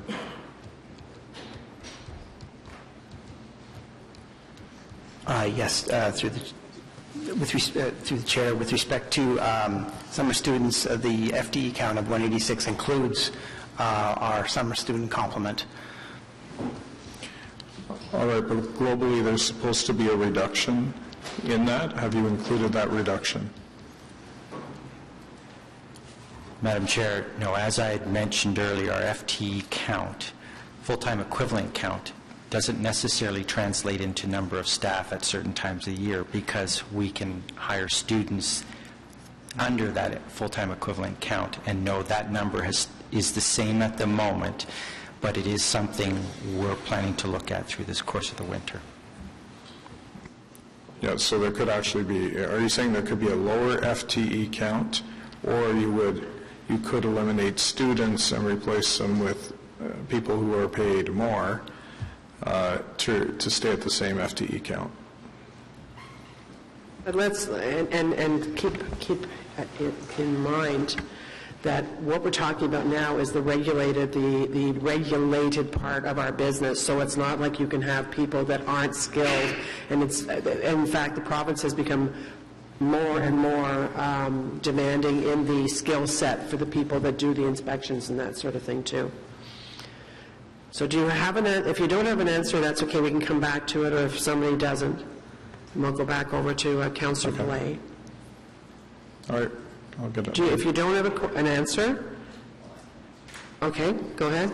Madam Chair, the intention is certainly not that we're going to in the future simply convert FTEs we were using for students to create permanent employees. It's not what we're intending to do. In terms of the ultimate count of FTEs, when we do this review, we're going to, it's not necessarily an FTE reduction exercise, it's do we have the right people in the right place given the current workload and demands to deliver the program appropriately over the course of the next 4 years. If we were to determine that we could do the same workload with less FTEs, I would think we would tackle that challenge primarily through an attrition approach, because we're always carrying a certain percentage of vacancies through the year, and that we would just at times not fill some of those vacancies. But clearly what you're hearing from everybody is that development is down, the demand for and the applications coming in, and the workload is changing. So therefore, there's an expectation that through that process, the right sizing that you talk about will absolutely be undertaken, and we'll see tangible results that you can tie to the proof of what's happening. I mean, if you're right, if LeBreton, when LeBreton and the NCC comes forward, that's going to be a very big file. But still, we've got all of these ones behind us, and we know, especially in the suburban areas, we know that the development is down remarkably. We know that through the development charges we're not taking in also. I mean, it's evident. So that's, just to summarize, that's absolutely what we're looking for. Councillor Blais, then Hubley. Sorry, just very quickly, I want to follow up on this building code services issue. Okay, we're going to work on it, we're going to right-size it, whatever the answer was. My question is when? When will the fee schedule be adjusted? Will we see that in the 2017 budget? Will it happen mid-16 beforehand? Like, when will the work be done? If it is, okay, because we're going to be looking for the justification, right? Sure. Last year, we did hire a consultant, and the consultant looked at the fee structure and made some recommendations for where we might want to make amendments to the current fee structure. We were looking to update it. We weren't completely satisfied we had all the information we needed to do that. That's something that our intention is to look at this next year in 2016. In terms of the development activity and the reduction in that activity, I can tell you right now, we have already started to look at our organizational structure and where we may want to shift resources or where we have too much or too little. We've already started that exercise. We're going to continue it, bring forward, look at recommended organizational refinements this winter. That's already started. But Sorry, go Will, ahead. if it's determined that a new fee structure is needed, and I think the consensus around the table is that's probably where we're going, because we have a 2-year surplus. No other department, I don't believe any other department has a 2-year surplus. When will the new fee schedule be presented to this committee and council for approval? Will it be part of 2017 budget? Will it happen mid-year? When? Madam Chair, I don't want to guess and make a promise that I can't keep right now. I don't have an answer for that question. We'll be looking for that in the next short while, so you have a discussion with Mr. Moser. Did you have comments to make? Madam Chair, from my sense, listening to the discussion, I think the appropriate time would be with the 2017 budget. We would do the review and we'd bring it forward with the next budget in terms of, especially with all of it. But the building permit, I mean, this, for 16, we're not increasing the fees, and we'd be looking then over the course of next year to see what's appropriate in terms of the reserves we have, and look to a reduction of the fees in 2017. In fairness, when the market is down and people are looking for work and we have a surplus in our accounts, could a reduction of fees not spur small-scale renovations and other aspects that require permits? I'm just going to throw that out there. Yep. No. For some people, the permit fees might be on the high side towards what they're planning to do. And in the environment that we're in right now, even a small reduction might be the tipping point to get that renovation or that house expansion or the shed in the backyard that needs a building permit up and running. Probably we should tie this in, because even though it's not tied into the standards review, it could be part of that discussion. You have the right people working on that, I believe. Mr. Moser? Madam Chair, that's certainly possible to do. The other comment I would make in terms of the stabilization fund, I mean, if our permits don't continue at the pace they're at, then we'll probably have to dip into that stabilization fund. So that's why we want to be able to see what we'd have to use to be able to keep providing the service that we do provide, and then come back to committee and council on that. Could you also refresh us with the work that's already been done, the study that you did, looking at what other people are charging? I think somebody said that when was that done? Because I forget. Yes, that work by the consultants was done approximately a year or so ago. Okay, so we have that information. Can you send that out to all of us, please? Good? Good. Who on this side wanted to speak? You do after Councillor Hubley. Councillor Hubley? Thank you, Madam Chair. I just want to follow up on the same points too. You're saying that you hired a consultant for however many dollars to review all this, but you're not happy with the work that the consultant did, or with the information that was provided? Which is it?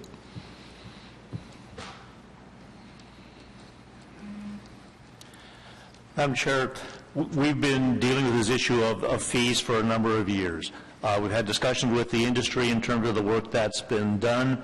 An issue that we've had until, we wanted to be able to demonstrate to the industry that we're providing the level of service that, we would like to provide, and for a number of years we haven't, other than inflation, we haven't increased the fees. So we've been, if you will, not bringing forward a change in the fees until we were able to demonstrate that there is, excellent value for the fees that are paid. And so we're, again, going to bring this forward. But we have for at least 2 years, basically just done inflation in terms of our fee increases. That wasn't my question, with all due respect, Mr. Moser.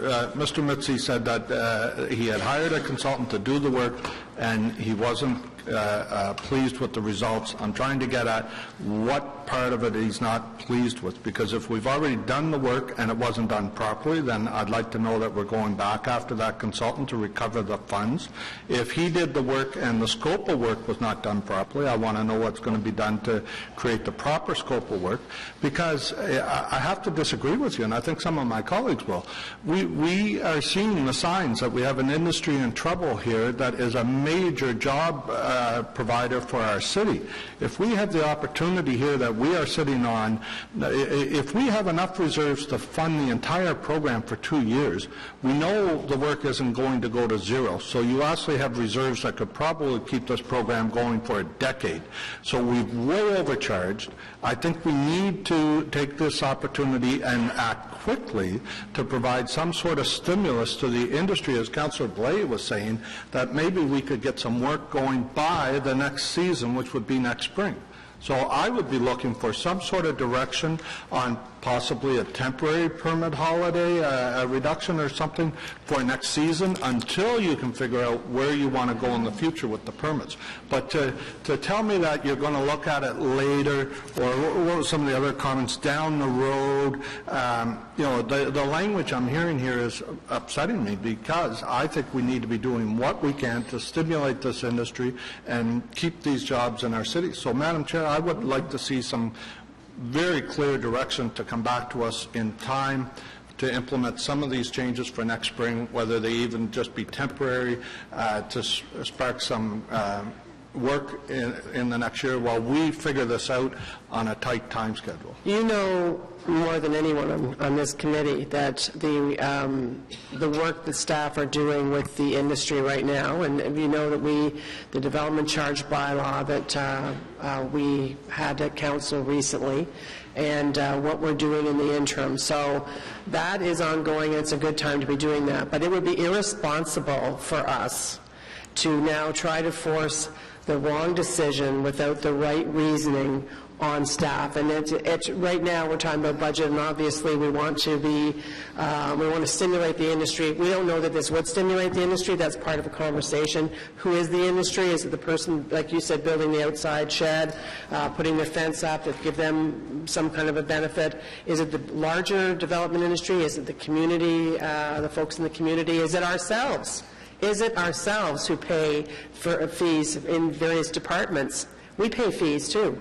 So this is an important issue, but we cannot act based on what we heard today, because that would be irresponsible. I know a lot about, and Councillor Chiarelli and Councillor Deans, we know how these things ebb and flow. Get yourself into position, and we'll have to be in a catch-22. Hopefully the market shifts around.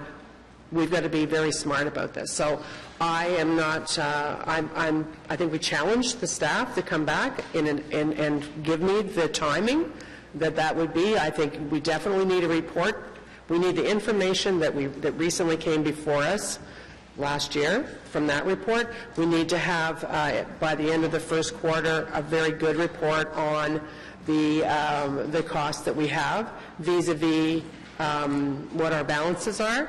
And yes, indeed, something for the 2017 budget, but we're not waiting for the 2017 budget. It's very clear. So irresponsible to try and deal with this now, just leave it alone? That's what you're saying, Madam Chair? No, that's why I put those short time frames in. It's going to be... That's what I'm looking for, is a short time frame. That's that was right. the question. So I don't know where... Not the 2017 asking budget. for a short time frame, I'm not sure why you use the term irresponsible.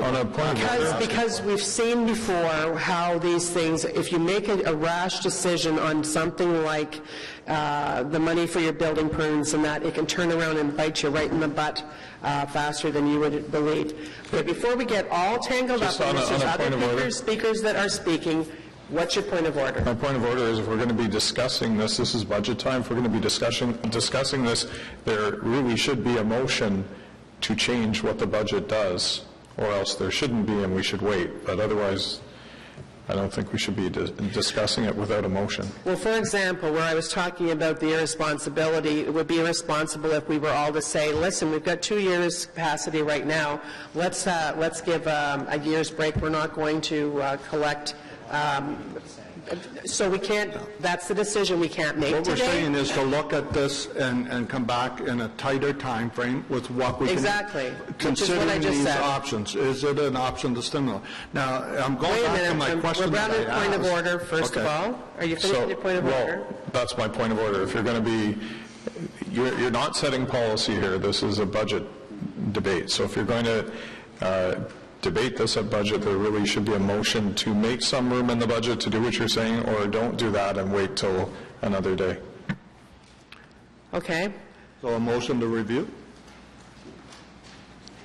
I guess the question is, who, do we need to have that? I don't know that we need to have that. Who over on that side? Do we give direction? I think the direction that we've given, and it's been very clear, 6 people have given direction. Madam Chair, if you're happy with that being direction to staff, I'm happy with it. Yeah. As you know, we're going to come back, as I said earlier, in the first term with some recommendations for changing the work plan and all that kind of stuff anyway. But clearly, I mean, we have a lot of staff in the room.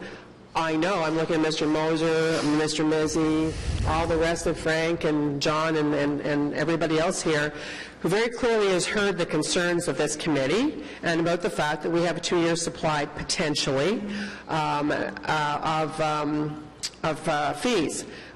But they're going to have to figure out in a short time frame what those fees still have to be paid out to, for one thing. And I'm telling you that by the end of the quarter, the first quarter, we need to have that information, and in the interim, we need to have what other information you have. Madam Chair, we will bring forward a report to committee by the end of the first quarter, dealing specifically with the stabilization fund in terms of how it affects building permits and the fees that will be charged. Okay, so I'm good with that, Madam Chair. And now, the other question that I asked in there was about this report that Mr. Mitzi referred to that he wasn't happy with. I'm more than happy to give them a chance to go back and look at that and come and see me offline, and if something has to happen with that. No, I don't think it needs to come back to you online. We have a report. How was the report presented? It was presented at this Planning Committee, was it not? Madam Chair, perhaps I can provide a bit of clarification on this. Only if you do. To be determined, I guess. That consultant study focused on the planning side of the fees. And it focused on where we might improve cost recovery. I did not say I was unhappy with the type of work or analysis provided. We stood it down because, in fact, if we were to implement it fully, we would have had significant increases in some types of fees.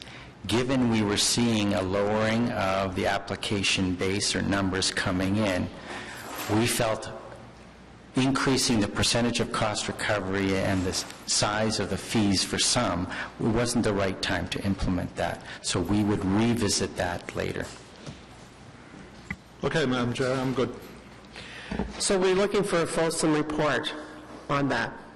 Okay, anybody else on this topic? Because Councillor Nussbaum, you actually wanted to talk about something else, didn't you? I have questions related to page 24 and 25. I don't know when you would like me to raise those, Madam Chair. No, let me just, are we done on 16? Okay, great. Okay, so we have that, and you have enough, yeah. And our erstwhile committee coordinator here, Ms. Duvernay, will undertake to put all of that succinctly into language, right? Okay, but we know what we're looking for. I hope that, I think that Mr. Mizzi and Mr. Moser and the appropriate staff know as well. Okay, so the next one is number 3, the Affordable Housing Budget Operating Resource Requirement. Did anyone have any questions about that? That's page 20. No? And the last one is the Planning Committee Capital Program individual projects listed. Now, I don't forget which one. Somebody held this one. Yeah. Councillor Leeper, you want to start off? Page 32, 34. Or do you also have them on the capital program on page 21? Good question. Well, then just ask them and we'll work our way through. So on page 21, the capital question, I'm just wondering with respect to the last year, I think we ascertained that the city was going to stop topping up the affordable housing envelope with its own dollars, I think to the tune of $4 million or so, as we shifted those dollars over to some of the operating requirements. I'm wondering if our forecast for number of built units has changed. Can you give me a notion of how many affordable units have been built over the past 4 or 5 years? And as a result of the shift of the capital dollars to operating, whether we have a forecast of how many units we may be able to build moving forward? Last term of council, Madam Chair, we built 315 units, and the forecast for this term of council is also 315 units. That's my question. Thank you. Good. Anyone, before you leave, anyone else have any questions for Ms. Burrell or Mr. Burry? You got off lucky. Thank you. Good job. Okay, anyone have any other questions on the Planning Committee budget? Councillor Nussbaum? Yeah, thank you, Chair. This relates to pages 22 and 23. Sure. So maybe it's for the Deputy Treasurer. So it looks like the savings targets are booked here on page 22 and 23. So we see those under the column Service Initiatives and Savings. So I guess my first question is then, are all of the savings targets, I think at some point somebody mentioned 13.8% of discretionary spending, and I don't know if there are additional ones. Are they all captured in this budget, meaning the total number that we're passing this morning, is that includes all of the expected efficiency targets as captured in the column under Service Initiatives and Savings? Is that correct? That's correct. And so, great, thank you. And so when we look down that chart and we see some of these numbers, you know, $236,000 for materials and services. Would it be fair for Mr. Moser and Mr. Mizzi, is there a sense how the department is going to realize those savings, or is there not yet an implementation plan? Madam Chair, essentially those savings are realized in 2 ways. Well, first of all, the operating accounts that 13.8% budget reduction affect are things like conferences, that sort of thing, business travel. So it also affects professional services. So the 2 areas that will be most impacted by that $236,000 is obviously there will be less money within the department allocated to staff for those uses, for instance, attendance at conferences. And second, there'll be less money to retain outside professional expertise. And we will have to rely proportionally more on our own in-house expertise. A question perhaps for the Deputy Treasurer. Earlier in the discussion, Councillor Leeper raised the question about anticipating or anticipated revenues from different applications. I mean, it's a bit of a guessing game. One doesn't know. One has to anticipate what those fees are going to be. Maybe to some of us the target was a little bit ambitious. Let's assume for a moment that those numbers are not realized. What contingencies are there in this budget to, say, manage a reduction in $500,000 or $1 million in expected revenues from different planning applications over the course of 2016? If the revenues aren't realized, the stabilization fund would cover the shortage. That's for the building code applications. Yes. But what about the non-building code application? First, Madam Chair, first of all, we tried to put a realistic lens on whether or not we could achieve those revenue targets on the planning side. So we're, like I mentioned earlier, we're hopeful it's flattened and there'll be some recovery in the number and size of applications going forward. But if we were not to achieve those targets, there's only one thing really left for us to do. Either immediately increase fees, which we're not proposing to do, or we're going to have to look at other areas to reduce expenditures within the department. Right. So I guess what I'm just trying to avoid as in terms of appropriate budgeting is there's usually a contingency or some risk management within a particular budget. And I'm just trying to understand if such a contingency exists in this budget. And I think the answer is no, it doesn't. And so a failure to realize the revenues as stated in this will require additional cuts within the department unless the overall corporation, I mean, I guess this is maybe a question that we'll have to wait for council, but I think in all of these different committee hearings, the question that at least I am going to want to know is how is risk being managed to avoid the type of situation that we were in this year?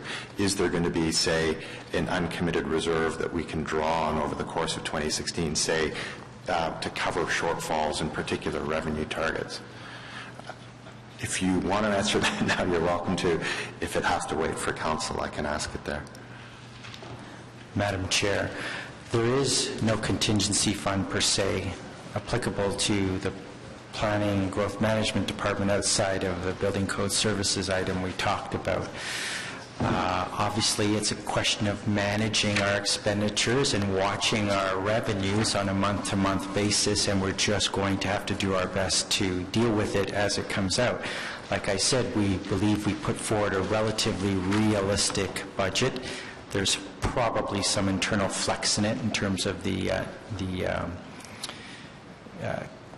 revenue expectation and the expenditures. There's always an ability to move a little bit here or there, but generally we think it's a realistic target and draft budget we put before you.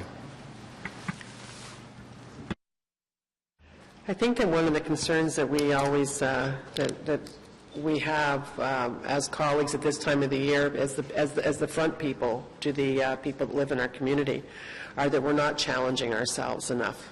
And I think that that's part of why we need to have that information come back quickly, because you know what? Running this city isn't about doing it the easy way. We all work really, really hard, no matter whether you're on this side of the table or on your side of the table, and we've got really good staff that do that. But we also have a public that always would like to have less hands in their pocket, less money coming out.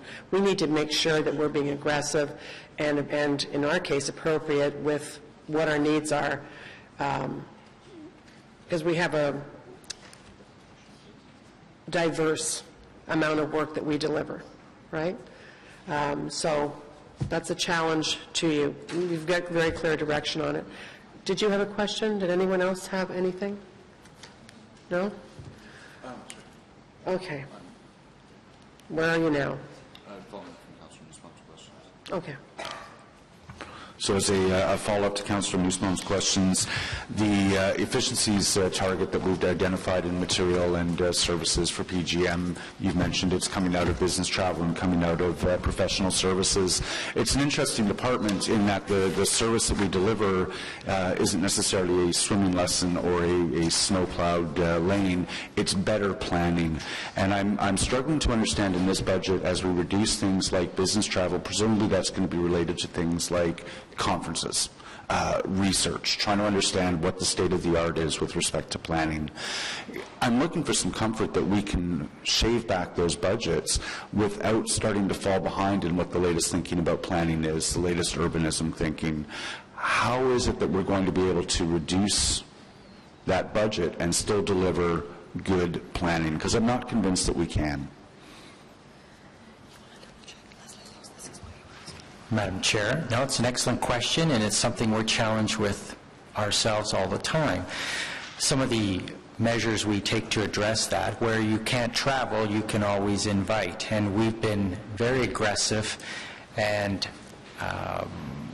put a lot of in-kind and in-house work into organizing things like the Can U 7 Summit and other types of planning primer exercises. So whereas I expect we'll have less staff traveling elsewhere, we do our bit across the province to have others come to us. And I think the exchange of ideas and the learning side of the equation, I don't see us reducing the quality of that overall. That's my hope, and I guess we'll watch over the course of the next year. Thank you.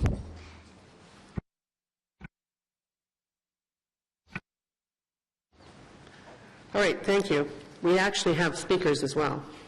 Just letting you know, I should have probably told you that before, but the first speaker that I'm going to ask to come forward, and I would mention to everyone that should you want to make use of it, we have simultaneous translation service provided on this item.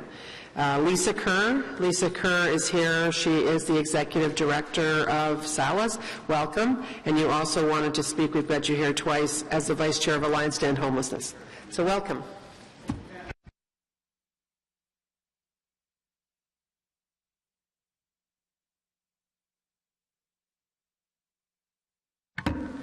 Sorry. It's a holdover from my mother's projection voice. Good morning. A few hours ago, Deputy Mayor Mark Taylor brought greetings and read a proclamation on behalf of the city to mark today as National Housing Day in Ottawa. So I'm going to take you back a few years to those who may remember the early 70s, to a time when people were living in hospitals rather than living in affordable housing. And those people had what we called at that time psychiatric illnesses. And the release of those people into the community under a phenomenon known as deinstitutionalization created a fair amount of havoc, even though it was a step in the right direction. Because as people were released into the community out of hospitals and hospitals began to close, they were left to their own resources, and many of them suffered as a result. In response to that, professionals, family members, and people in the community who were engaged began creating alternatives for housing and supports for those individuals who had previously been institutionalized. And that's sort of how Ottawa SALAS was started in the late 70s. If we jump forward to today, we've made significant progress in the area of awareness and sensitization for mental illness. We have campaigns like 1 in 5, Bell Let's Talk, and people are now far more aware of the effects of mental illness. And yet, still today, we have far too many people living precariously with a mental illness.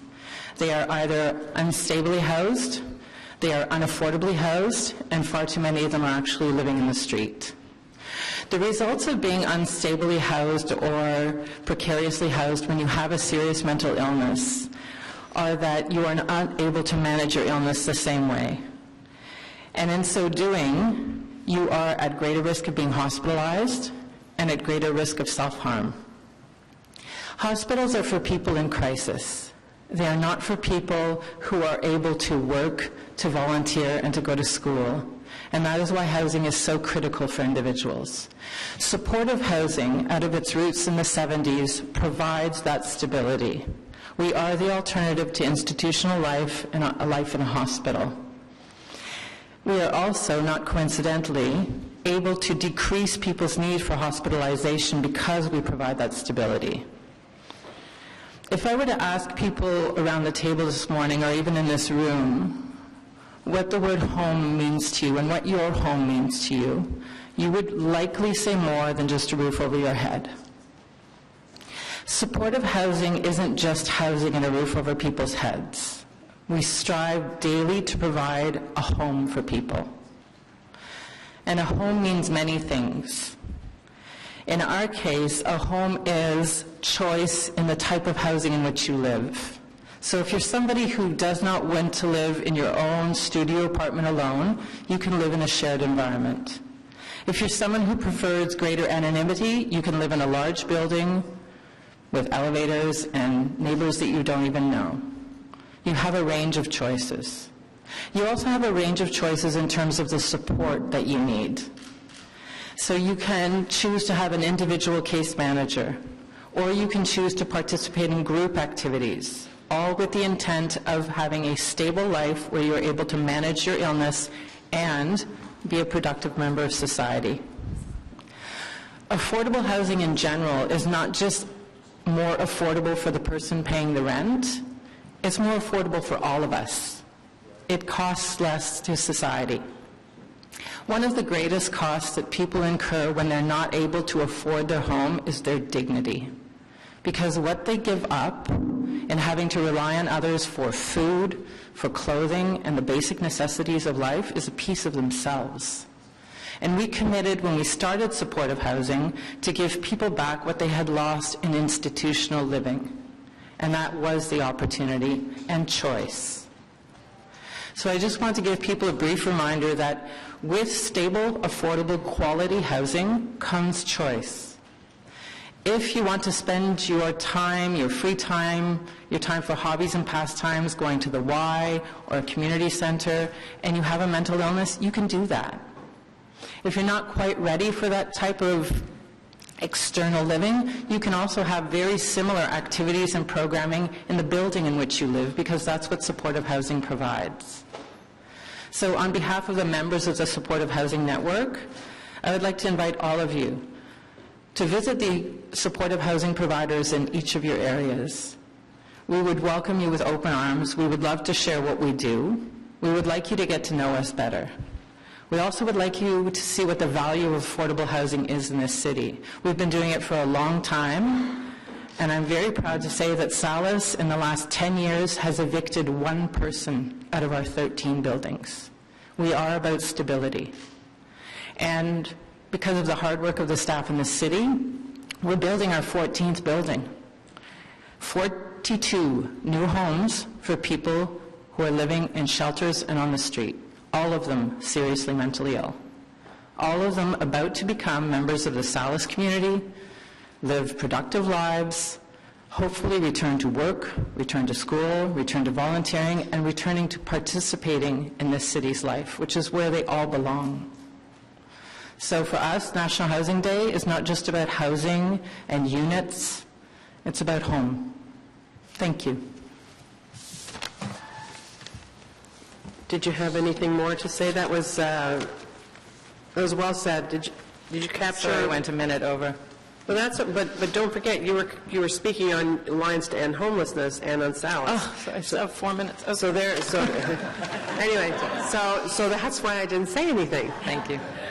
But it was very well said. Does anyone have any questions? Thank you very much for coming today. Thank you.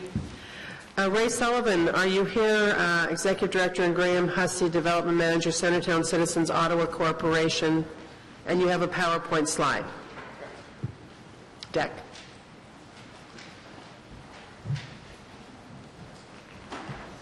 Welcome, and thank you for coming today.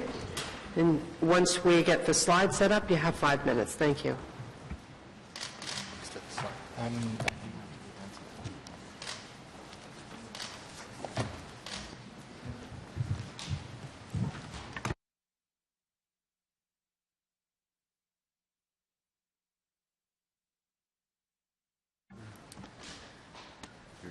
Ray. Yeah, Sullivan. That's it. Great. Thank you very much, Madam Chair. I'm Ray Sullivan. I'm Executive Director of CCOC. We're the city's largest private nonprofit landlord, and we are also advocates for housing affordability in whatever form it takes. And with me is Graham Hussey. He's the manager of our development department. He's also president of CADCO, our nonprofit housing development corporation.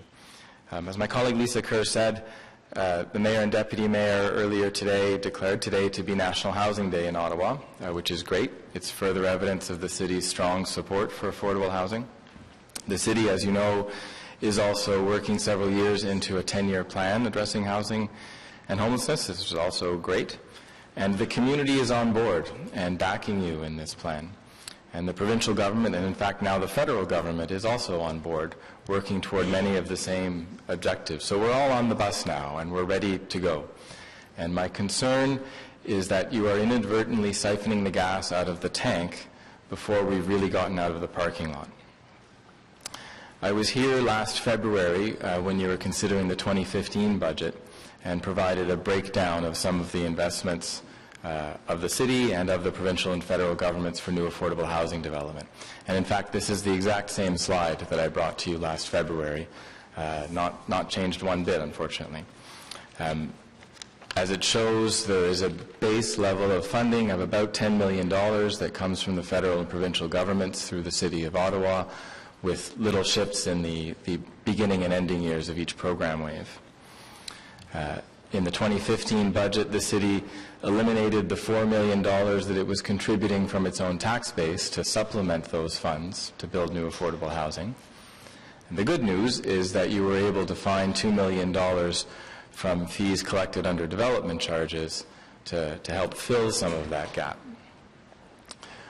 Well, that fund collected from development charges is spent now, so it's no longer available in 2016. And in fact, if the optimistic projections in your own budget papers are true, it will take at least 2 years to build up even half that amount to contribute to new housing development again. There's my update to the slide, by the way. The city also accesses its own housing reserve to help cover some of the development fees on behalf of the nonprofits who are getting that funding, and that's great, and that's a very important contribution to new housing development. But the budget papers also show that that reserve is going to be depleted probably sometime next year. So what are we going to do in 2017? And that same reserve is also used to soften the blow, to even out the spending on some of those provincial inflation increases that are mandated to you on regular social housing. So what happens when that reserve is gone in 2017? Well, probably something like what happened in 2015, when you had to take $4 million out of this budget to allocate toward status quo social housing. What happens when the federal government increases its investment for affordable housing development, as we've been asking for years, as you have been asking for years, and in fact as our new Prime Minister has committed to? Will the city be ready? Will these slow reductions in funding slow our momentum and your momentum so much that we won't be able to take up the challenge together? We're ready, and we want you to be ready too. Graham? A little bit of a different angle on this, thank you for your time, is to speak about the important role that the city is playing and the opportunity of the proposal on the table to sell the surplus city land can be an opportunity and a challenge to help address affordable housing.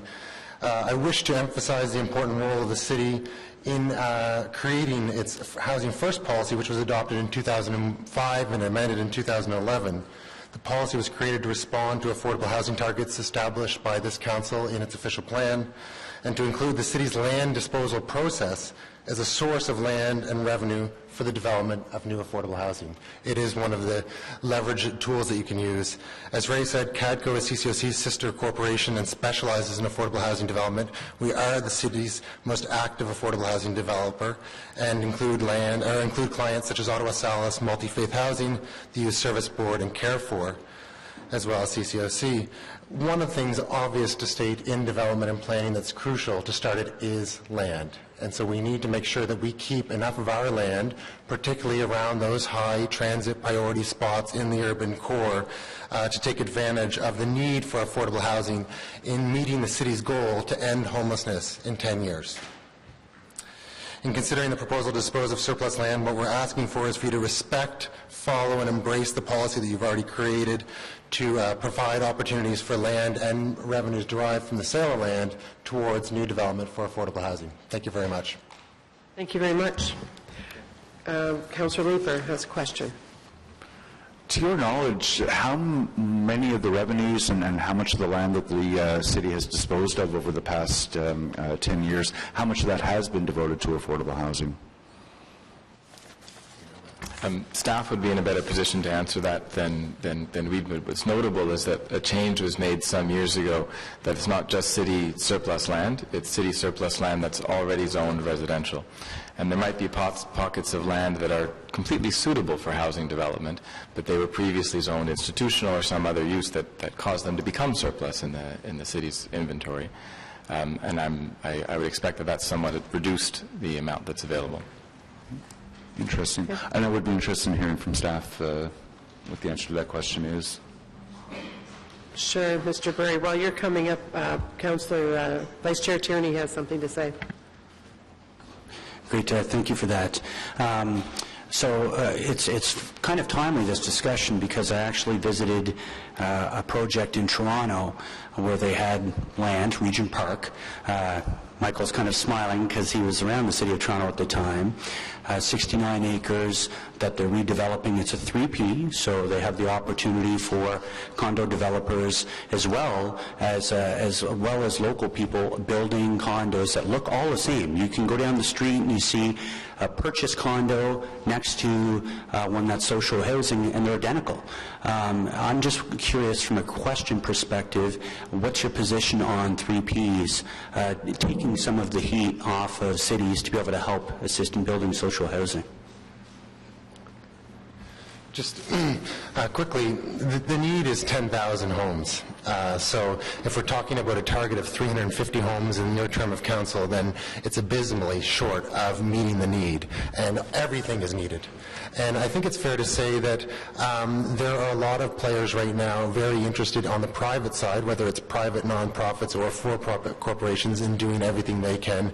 Many of our clients are charities like Ottawa Salis, who's fundraised millions of dollars to create the Clementine Project and taking all the risk in doing that. And finally, we had regional group up here earlier. David Kardish is a board member of CADCO, and I think it's fair to say that regional, some of the other prominent developments that are coming forward, like Le Breton proposals, Zibi proposals, there's an interest from the private sector to incorporate affordable housing in that, and there's a role of this department to play in enabling them to do that through zoning and planning bylaws. So I'll take that as a yes. Absolutely. Thank you. Councillor Deans. Thank you. Well, Mr. Sullivan, thanks for being here. And I don't know if Councillor Tierney, by the way, I was at Regent Park last week too, but I don't know if Councillor Tierney has had a tour of Beaver Barracks, but it is in our own backyard, and Ray took me on a tour of it this year. It's phenomenal development in the heart core of this city, and if we could only do a lot more of that, it would be amazing. The chart, can you send us a copy of that chart? Mm-hmm. Just want to have that. Now, I seem to recall... Okay, perfect.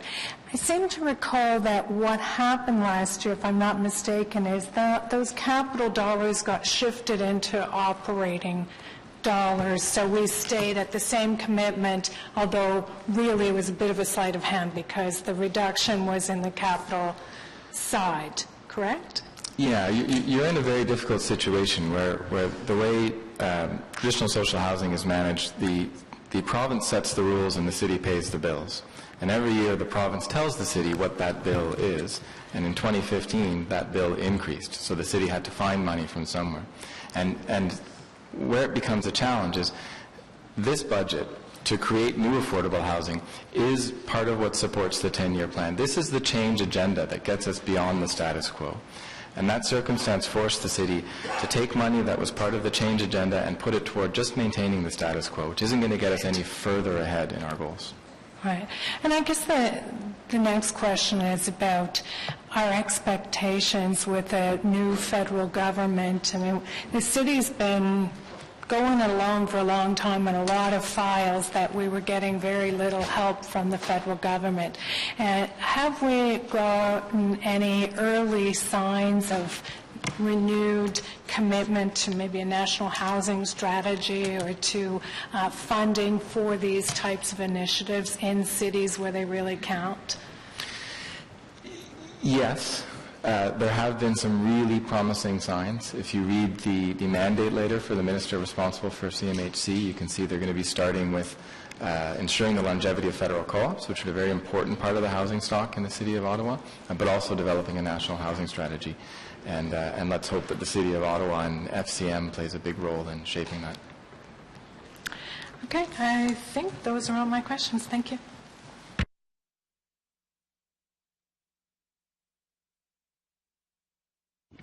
Great. I guess we're waiting for an answer to Councillor Lieber's question.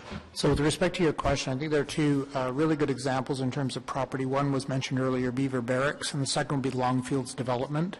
We work with real estate around suitability of lands, and the key issue for us is that when lands come available that we'll use for development and social housing, on affordable housing, is do we have the capital funds to make that project move in a timely manner? In addition, we do get lands as well and opportunities on lands from the federal government. Would it be fair to say that if new infrastructure housing dollars come down the pipe from the federal government that requires some sort of a matching from the city, we're not in a position to put cash in moving forward, but we should be definitely eyeing a land contribution to make some of those projects happen, depending what kind of strategy comes down from the feds? We're not in a position moving forward to take advantage of anything with matching dollars, though. Not at this time. We have limited amount coming in through IH funds, which you're seeing today. Thank you. Thank you, Mr. Chair. Great. Seeing no further questions, thank you very much for that presentation. Our next delegation, Alan Etherington with the Gotta Go campaign. I believe there's a PowerPoint presentation as well that goes along with this. If staff can ensure that it's loaded.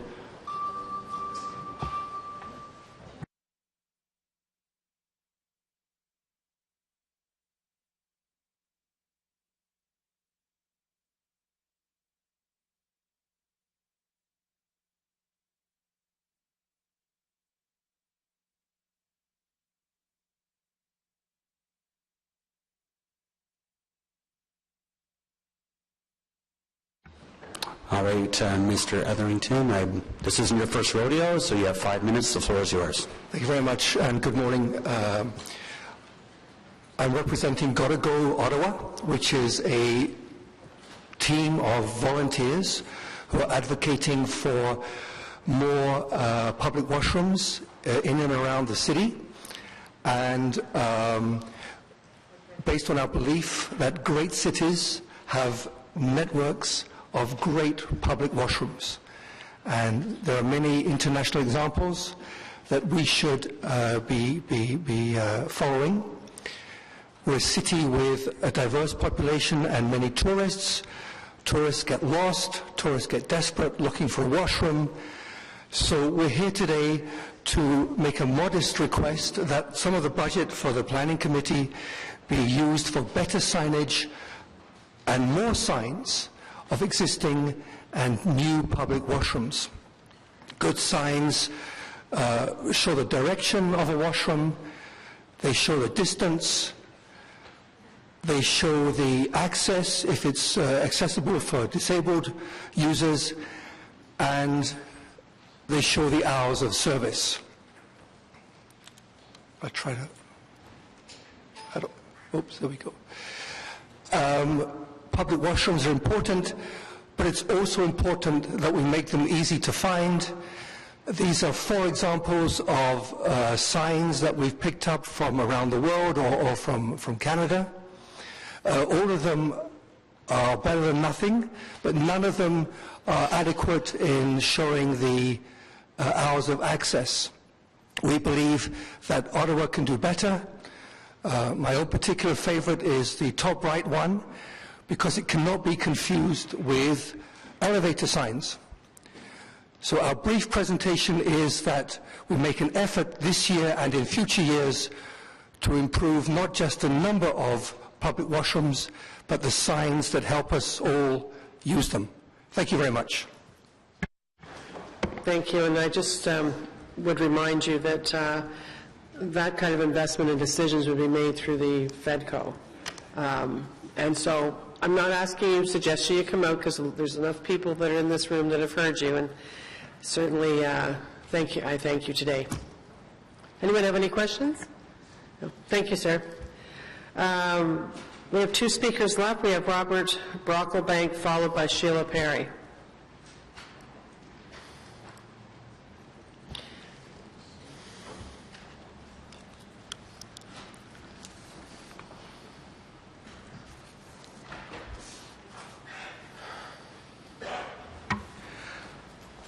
In the past, I have often appeared before this committee and others to convey a message from the Federation of Citizens Associations, the umbrella group for community associations in Ottawa. Today, I have no explicit mandate from the FCA. However, I wish to report to the committee that at the September meeting of the FCA, participants were asked to rank the various strategic initiatives of Council derived from the term of Council priorities. They were to indicate which initiatives should be a focus of activity for the Federation in working with the city. The initiative which drew the greatest attention was Initiative 56, Improved Public Engagement in Planning Matters. In the draft budget documentation, there does not appear any specific reference to that initiative, but I and others hope that resources will be available for that purpose. One of the first activities to be undertaken may be the Residents' Roundtable on Planning, which is planned for early in 2016. Representatives from various member community associations are collaborating with elected officials and with city staff in working toward making that event a success. So having delivered a general message from the FCA as an individual, my intention was to raise two minor matters for your consideration. And Councillor Cloutier managed to beat me to the punch, because my first question was, are you comfortable with the significant surplus being generated in building code services? Since you already discussed that at length, I don't intend to rehearse it again. My second issue, also minor, is simply to draw your attention to legislation that is before the provincial legislature. I believe Bill 73, the Smart Growth for Our Communities Act 2015, is now at the committee stage in Queen's Park. If adopted, the legislation would call for the establishment of a planning advisory committee to which at least one outsider, that is neither a councillor nor a city employee, would have to be appointed.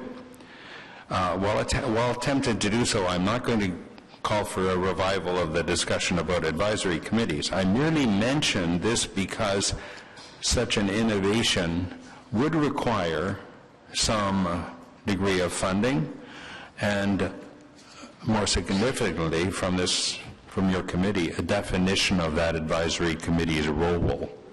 So with that, I wish you well in your consideration of the budget. Thank you. Thank you very much. Does anyone have any questions for Mr. Brocklebank? No? Thank you for coming out and sending your submission in ahead of time. Sheila Perry? And then, just to let you all know, we have a presentation on our Uptown Rideau, and we have speakers with that too. Okay? Welcome, Sheila. Thank you very much. Just a couple of comments. I'm Vice President of the FCA, and following on Bob's comments, also the liaison for planning and zoning with our community associations and umbrella groups. So thank you very much for the opportunity just to make a few comments. First of all, we're trying to follow with a lot of the priorities and support the City of Ottawa with this. And as Bob has mentioned, the engagement is really important to us and our community associations. So here's a quick summary of some of the guiding principles that we're following. And without getting into the specifics of all the financial, we know that you have a big deliberation on your hands, but these items are very important to us. First of all, community design plans. We really need these for all communities. We absolutely understand the cost about this, but there is a community desire for these plans. The infrastructure that supports the growth of communities, extremely important because that's long-range planning. Celebrating National Housing Day as we are today, we recognize also the affordable housing need and strong plans for this. We also see the integration of services needed. Canopy of trees being discussed tonight, for example, and the city lead on that is really helpful. But this goes beyond just forestry. It also includes transportation, infrastructure, and all of us talking. The planning support for community association and zoning teams. We are trying very hard in our communities to develop these committees, and there's an enormous opportunity for city staff to link with this. Supporting creative local planning initiatives is another, and we've seen this recently in the Glebe, where there's been a partnership where city staff have actually supported some of the planning on the Main Street development. Citizens Planning Forum, we look forward to this very much and the effort of this. Heritage obviously is extremely important to us. And I guess finally we look at any creative means for supporting good, sound planning. And whether we have financial dollars that can be transferred, given a finite budget, obviously, we're looking for these, and we certainly heartily support any of that can be done. Examples have been listed earlier, for example, on leasing or selling off some of our city lands, etc. Anyway, in all, we appreciate the opportunity to comment. We want to have every opportunity to work towards a very livable Ottawa, but in every sector of the city. Thank you very much. Thanks, Sheila. And, you know, you and I have had many conversations, and just make no mistake about the fact of how much we all appreciate how hard you and Bob and all the members of the FCA work. And as you know, we were hoping to have that community forum that he was talking about in November. But you were part of that, and we were not ready. We weren't going to give you anything new. So we're working hard, as I mentioned, the group of councillors that are Kluche, Leeper, myself, Nussbaum, and Catherine McKinney, who are working on that. We really want to approach it differently because we think that we do serve and connect, and our staff are very, very good at giving information, and councillors try their best to help. But really, there's other ways that people are connecting, and we've got some missing links that we can do a better job. So we're working on that, and our commitment to the people I just mentioned that are active on it is that you'll see some action very early in the new year. Great. Okay, thank you. Thank you very much. Okay, so on the draft operating capital budget planning committee, I'll just remind you of the budget directions, coming from this committee to staff from our heated discussion a short while ago. The staff report back by Q1 2016 with a review of building code services fee schedule and include information on the feasibility of fee reductions, and that in the interim staff circulate to members of council a summary of fees charged by other municipalities and the report that was issued last year that we heard about. Okay, so that's the direction. Then we have our, do we have anything, just this on this? Then we have our roadmap on this, moved by Vice Chair Tierney, and it should be up on the board.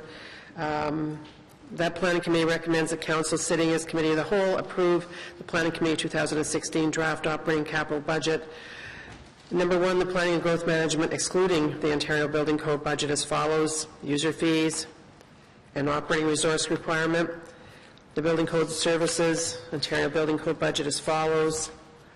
And the affordable housing budget, operating resource requirement, and the planning committee capital program, as stated, and that we consider the relevant portions of the draft 2016 operating capital budgets and forward our recommendations to council sitting as committee of the whole for consideration in the meeting to be held on December the 9th. Is that carried? Good. I'll tell you, I just have to say that that is the largest discussion we've ever had on planning committee budget. So it was good, it was timely, and it was important. Thank you very much, everybody that participated. And thank you very much, Ms. Jasmine and Mr. Mizzi, and others who played a role. So we'll go now to our final item, which is the very important Uptown Rideau Community Design Plan, an official plan and secondary plan amendments. Matthew Yppersil was the planner. Randolph Wang's here, and Dana Collins. We're going to have a presentation on this, and then we do have some speakers. So I'll just ask, while they're getting ready, we might be able to come in on this one close to the 12:30. If we are close, do we all agree that we will continue for the time necessary after, or do you want to break at 12:30? We'll keep it rolling? Okay. And you're rolling? At the door? Okay. All right.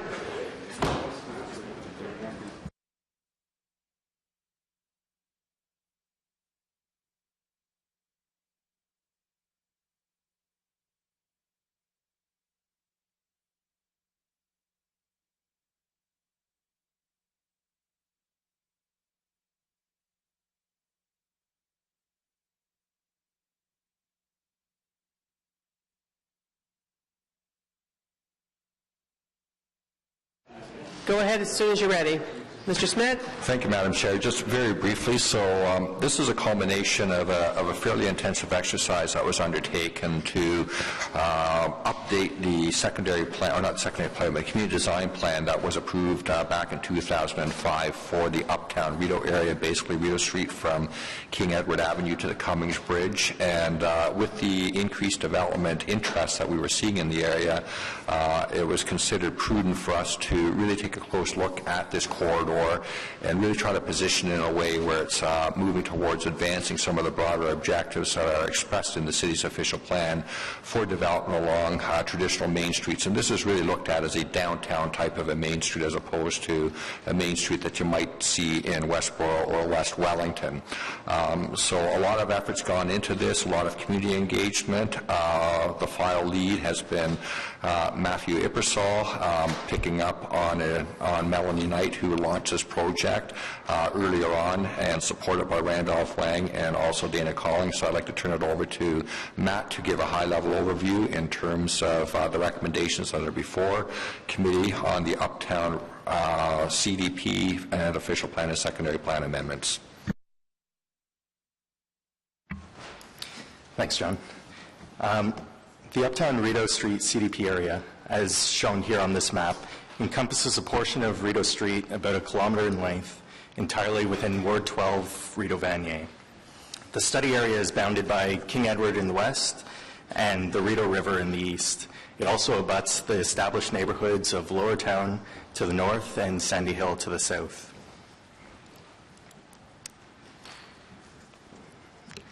There's currently an existing CDP in place, which was approved by Council in 2005. However, an update to the 2005 document was needed for several reasons. First, the broader policy context has changed since the approval of the existing CDP.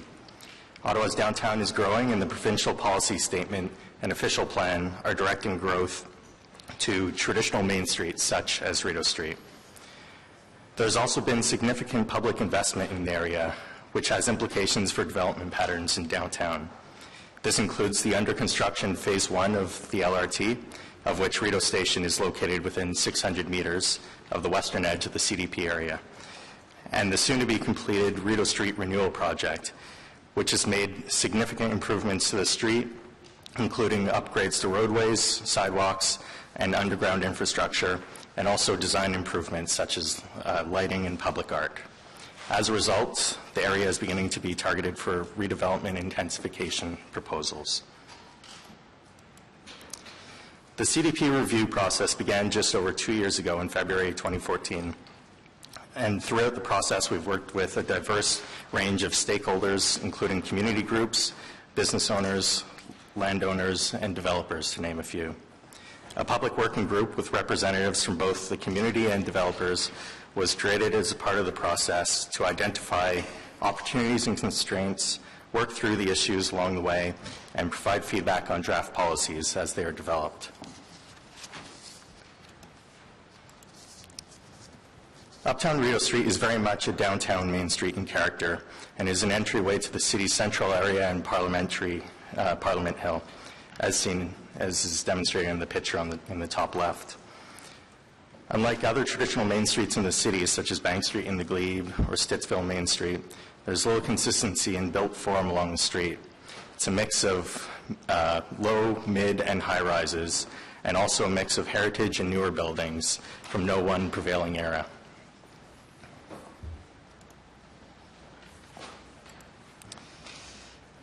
This CDP establishes a new vision for the street and was structured to improve various aspects of the area, including built form, public realm, heritage, and mobility. On screen is the vision for the future state of Uptown Rideau Street. Through the CDP, Rideau Street is envisioned as a vibrant downtown main street and entryway to the central area and Parliament Hill. It's a safe and inviting gathering place between Lower Town and Sandy Hill. It's generally a street of mixed-use, mid-rise buildings with occasional taller buildings rising above human-scaled podiums and generally transitioning in height towards downtown. It's a mix of heritage and new buildings, the latter making strong contributions to the public realm. It's also envisioned as a street of people places with small urban spaces scattered throughout the area. In terms of built form, the CDP helps achieve this vision by establishing mid-rise baseline heights and maximum densities for the entire street, as shown on the map.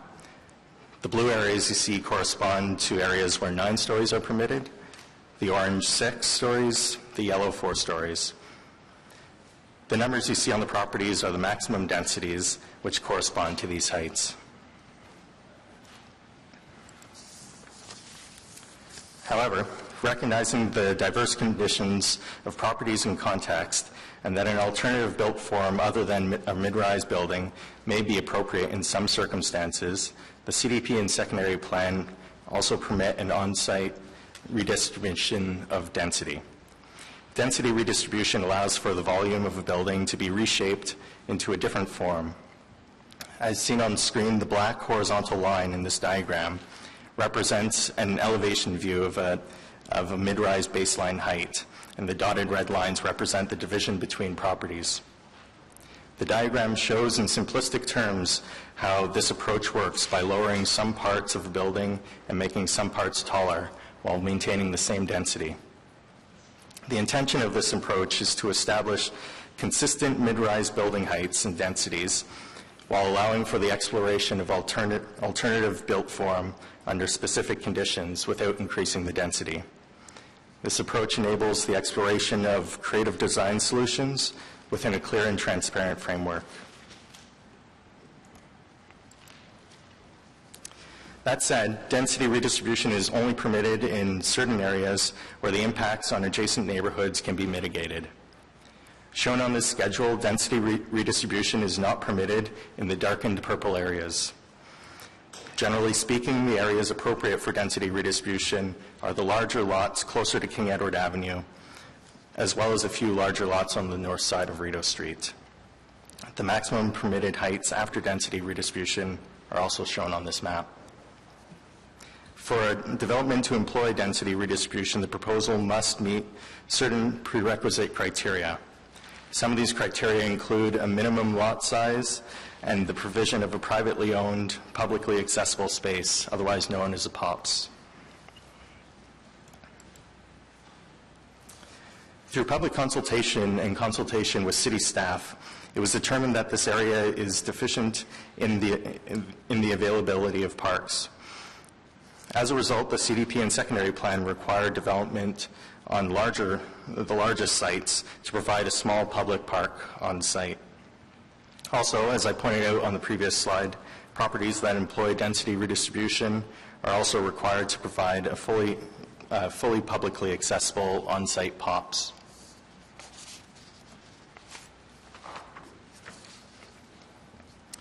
As I mentioned earlier, the public realm along Uptown Rideau has been greatly enhanced through the Rideau Street Renewal Project. As such, the CDP largely limits mobility and public realm improvements to areas just as adjacent to Rideau Street. Some of these include design concepts for cul-de-sacs, improved pedestrian crossings, and improved cycling wayfinding. Through the CDP process, Heritage Services staff have reviewed the properties in the CDP area for potential candidates to be included on the city's Heritage Register and properties to be recommended for designation under Part 4 of the Ontario Heritage Act. 8 properties within the CDP area have been identified as potential candidates for inclusion on the city's Heritage Register, of which 4 have been identified as potential candidates for individual designation. In conclusion, staff recommends that Planning Committee recommend Council approve the Uptown Rideau Street CDP and the official plan amendment, including the Uptown Rideau Street secondary plan. Now I'd like to open the floor to any questions you may have. Thank you. Thank you. We do have people, delegations to speak on this item, and I'll remind you all that there's simultaneous translation service available on this item. So brief questions only. Councillor Nussbaum? Thank you, Chair, and thank you to the staff for the presentation. Just, yes, a couple of brief questions. One relates to the density transfer issue. I noticed in the slide that you put up that there were a number of shallow lots on the southeast portion of the street which will not qualify. The only one that does was the subject of an OMB decision at 560, as we know. But my question relates to those other ones where the zoning permitted under the secondary plan is 9 stories. Have you determined whether a 9-story building on those shallow lots will be able to respect the official plan requirement for an angular plane of 45 degrees over 4 stories?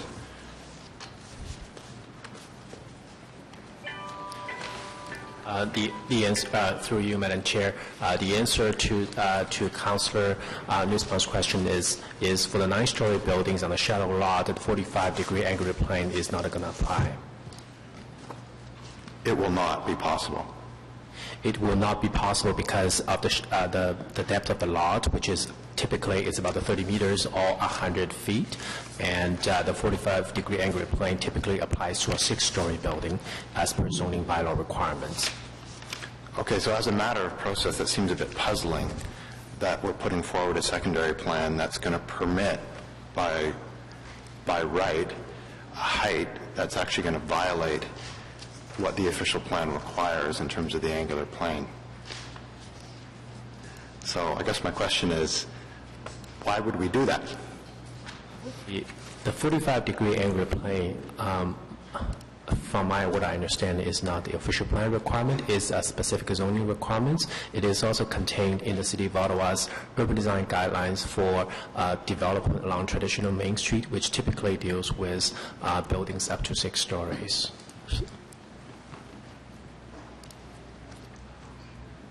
Anyone else? Because I can tell you did not get the answer that you wanted. Who in front of us can, Mr. Smith, Dana? So Madam Chair, as Mr. Wang indicated, it's not an official plan requirement. It's a requirement that's set out in the zoning bylaw for the TM zones where heights are generally limited to 6 stories for the most part.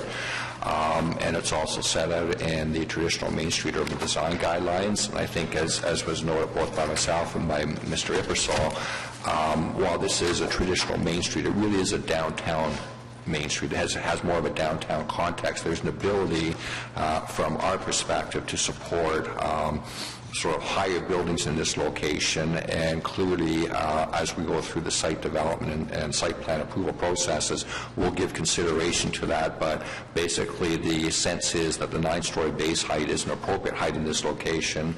The zoning will not carry forward the 45-degree angular plane that is associated with other traditional Main Street zones. So I don't have the official plan in front of me, so I'm not certain if the requirement for the angular plane is there, but I do know that the official plan does speak about building heights up to 6 stories on traditional Main Streets. So notwithstanding the fact that this is a bit different, again, the secondary plan would appear on its face to allow for a violation of the official plan 3.6 to 3.8. And the reason I'm raising this, just so that I'm clear, is that this backs on to a residential area, and it happens to be on that portion on Daly Street and wrapping around Besser, a heritage conservation district. So I'm just trying to make sure that we are considering the scale and the impact on the HCD. And if we have official plan requirements for a 6-story traditional Main Street, and somewhere, and you're telling me it's not in the official plan, a requirement for a 45-degree angular plane, I'm just a bit concerned that the secondary plan is sort of on its face allowing a violation of that. If I could just comment to that through you, Chair Harder. The official plan also allows a process to investigate from an area-specific basis a secondary planning exercise, which is what we've done here. And it does allow you to come to a conclusion to have a different general policy direction for a specific street, which can be more intensive than the baseline traditional Main Street of 6 stories. So clearly here, this is a downtown context, traditional Main Street. It's an area that's appropriate for height and can take some height. And so that was the considerations that were given. You could look at another example in the city. Bank Street through Centertown also takes considerably more height than the traditional Main Street requirement in the parent official plan. So it's one that we did look at through the process, and we are comfortable with the recommendation to have some more height. Thank you for that. And by the way, I don't have an objection to the CDP itself. I think it looks like it's quite comprehensive, and you did a good job of outreach. But I do think we have to be looking at these things because, as somebody reading these documents, it just would appear that we're setting up a contradiction in terms. But if you're saying that there is an expectation that yes, this is different, but the official plan explains that there are different policy rationale for this, fair enough. But I think it's important that we state that clearly for the purposes of clarity for those who might be looking at this. So, thank you, Chair. Brief questions, Councillor Fleury. Madam Chair, just to follow up on the transition discussion and on the angular plane, my understanding is that it's still, even once the plan would be approved, this would still be a zoning requirement, and that the applicant would then need to go through a rezoning process. Is that correct? Yes, to be clear, that there's no accompanying zoning amendment with this plan. It's just an official plan amendment. And so the zoning that exists today will remain intact. So how would we, in that context, review what is presented with the zoning that's in place? Like, how would we consider those transitions and that policy? So there would be an option for a proponent to come forward and apply for a development under the current zoning regulations. There is also an option for the proponent to come forward, take a look at the policy direction of this new plan, and say that I would like to do something different. And at that point, we would critique that proposal and that rezoning that this goes hand in hand with it on the new plan direction.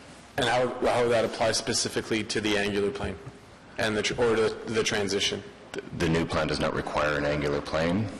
Right, the new policy direction does not. The issue of transition would have to be reviewed and critiqued through that process.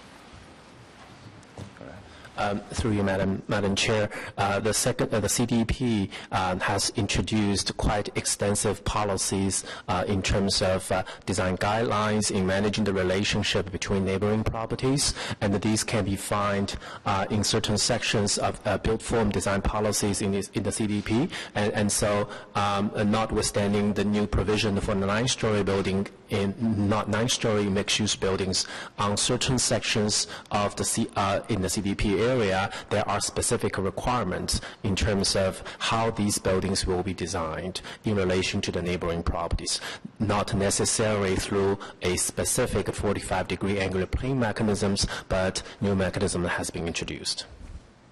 Thank you. Thank you. So we'll go to our delegations, and the first up is Judith Rinfret. Judith, Action Sandy Hill. Thank you for being here all morning, Judith. Welcome. Following Judith is Robert Tritt.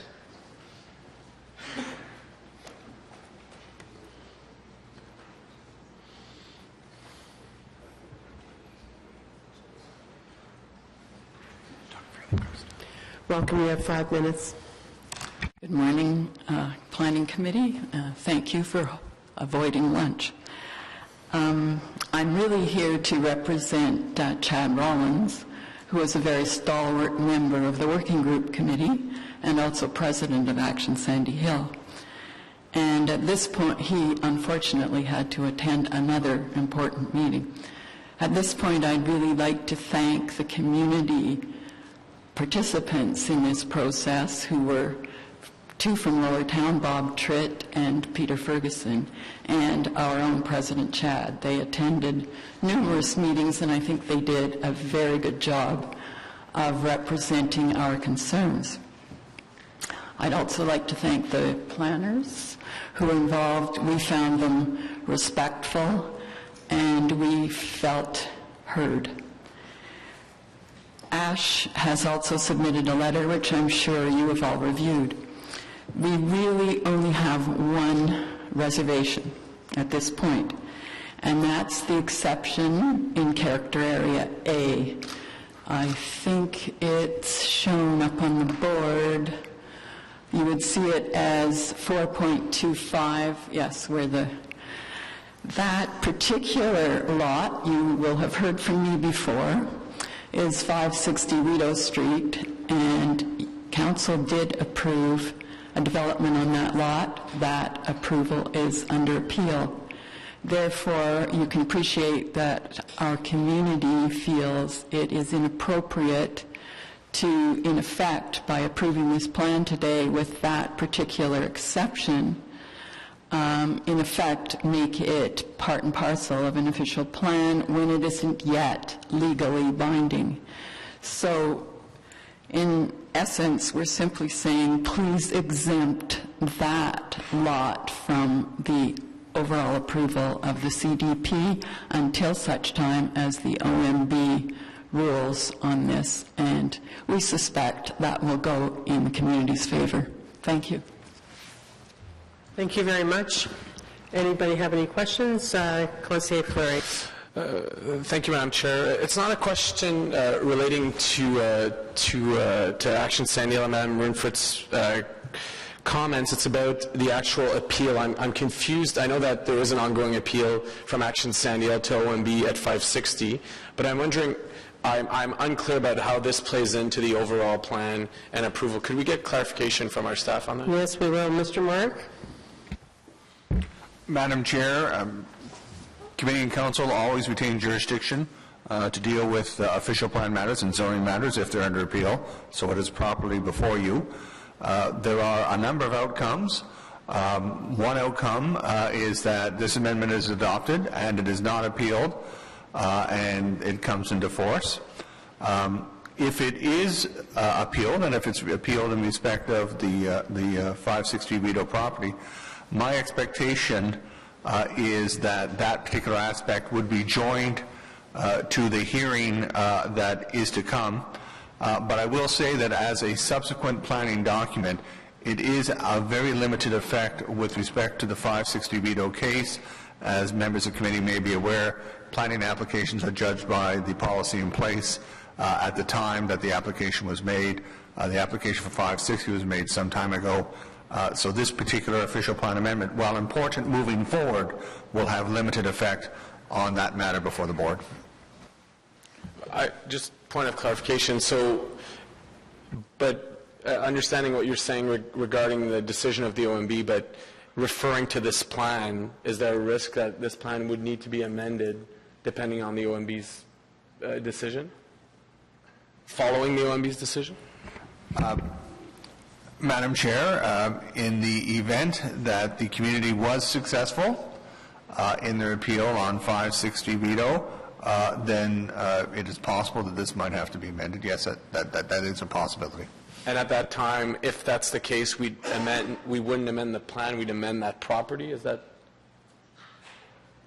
I need to see the precise language and the outcome of a board decision, but that is the likely result that I would expect, Madam Chair. Thank you. Thank you, Ms. Winfred. Robert Tritt, followed by Sally Southey. Sally here? Oh, hi, Sally. You're up next. Mr. Tritt, you've been here a lot. You know it's 5 minutes. Thank you. Thank you very much, Madam Chair. Indeed, I'm here today on behalf of the Lower Town Community Association, but also, as Judith has mentioned, I also was a member of the working group that developed the report. The Lower Town Community Association indeed supports the plan. We do have some concerns about density redistribution that I'll get to in a minute. But first, as the earlier speaker has done, I want to thank very much all of the city staff, most of whom are beside me here. They really did work very hard on this project, and of course we'd all say nice things about them because that's what one usually does, but we in fact really mean it. They were really, really good partners throughout the exercise, including the extensive public consultations, and we thank them for that. It's been a difficult file, I think. At the outset, many people questioned the need for a new plan, wanting to rely on the old plan that talks about a 6-story height limit. And in fact, I don't know if you recall, but there was a protest outside the public library before the first public consultation meeting. But I think we've come a long way since then. I think most people now understand why these plans are necessary and important to managing the growth on the street. We, in fact, can agree with the new baseline heights of 6 and 9 stories. The CDP supports our public parks in Lower Town East and will allow for some new public spaces. Several key intersections, notably in front of the schools at Beausoleil and Chapel, will remain closed according to the proposal in the CDP. And although more work does need to be done in this area, we're pleased that the CDP acknowledges the heritage properties along the street. We think this is very important. Where, as I mentioned, we do have concerns is with density distribution. Let me illustrate them, not to overstate them, but basically you have a vision set out at Section 3 of the document that Nadia Brazil pointed out in the slide that sees Rideau Street developing as, and now I'm quoting, generally a street of mid-rise buildings with continuous active storefronts, shops, restaurants, and cafes, and occasionally taller buildings. Yet, when you turn to the map at Schedule 3, the map on density distribution, which also, I think was his last slide maybe. Yeah, indeed, that's the one.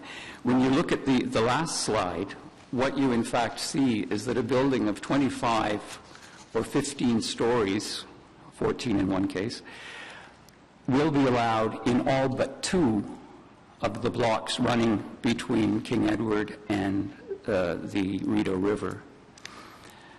Yet we talk about a vision that talks about occasionally taller buildings. Now, in fairness, and this was partly explained as well, this apparent contradiction is in part resolved by the fact that the plan does impose strict conditions on where and how density redistribution will be used. For example, these taller buildings we're looking at will only be permitted on very large lots, and the design guidelines that were also mentioned earlier will require that any building taller than 6 stories be set back above a human-scale podium.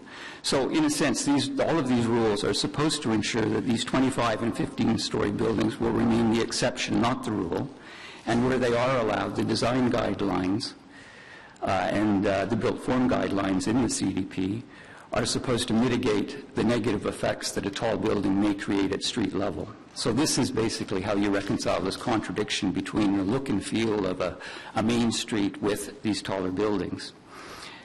And we think this is fine as far as it goes, but for us the real question is, will the rules be enforced? And this is where, in a sense, we're pointing the finger at you, Madam Chair, and your colleagues. Clearly, if the vision that's in the document is to be achieved, developers will need to follow the rules, and the city planners will need to interpret them strictly. But the real test is going to come the first time you're hit with a zoning application and are asked to implement the plans. I'll open a little bracket here. I still have a few seconds. As was touched on a little bit earlier, I think, unfortunately, you may have missed one opportunity last August when you chose to go ahead and approve 560 Rideau before looking at the plan that's now before you. From our point of view, the outcome probably would have been the same, and in fact, we're not now suggesting as ashes is that you revisit it. We can live with the decision that was made. However, we believe it really would have been preferable if you had looked at that application in the context of this plan. It would have created more credibility for the plan. It would have helped the community, I think, better understand why you approved what you did. But anyway, having said that, that's in the past. Going forward, what we think is really important, and you are over time now. Yeah, my last point is that the success of the plan will be determined by how you decide to implement it. And we will be looking at you to ensure that all of the provisions in the plan, particularly the ones on density redistribution, are followed rigorously in a way that will help contribute to the development of the street. I want to ask Mr. Mark to reiterate what he said vis-a-vis the application of 560 Rideau and the timing for when it came in. Yes, Madam Chair. An official plan amendment application or a zoning amendment application is judged by the policies in place at the time the application is made. And as I said, while this official plan amendment is important moving forward, it is of very limited effect with respect to planning applications that have already been made, such as 560 Rideau. Thank you. Does anyone have any questions for Mr. Tritt? Thank you, sir, for coming out today. Okay, Sally. And how do you say your last name? Is it Southey? Southey. Oh, that was easy, though. That's why I thought it would be difficult. So welcome. You have 5 minutes. Thank you for coming. Thank you very much for giving me this opportunity, Madam Chair and members of the Planning Committee. I would very much like to support all the remarks that I've heard earlier from Judith Winfred on behalf of ASH. And while there are a number of issues on which the community has had to reach a compromise, for the most part, the vision for the Rideau Street, Uptown Rideau, is a sound one, and I think it's going to benefit Ottawa in terms of tourism and economic development. I have one major concern. In the report, staff have recognized the unique nature of shallow lots neighboring on the historic district on the south side of Rideau between Chapel and the Cummings Bridge.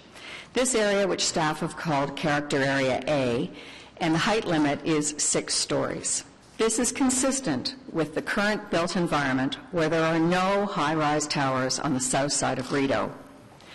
Page 6, paragraph 4 of the staff report states that there are 12 buildings which exceed the 6-story limit, articulated in the original CDP.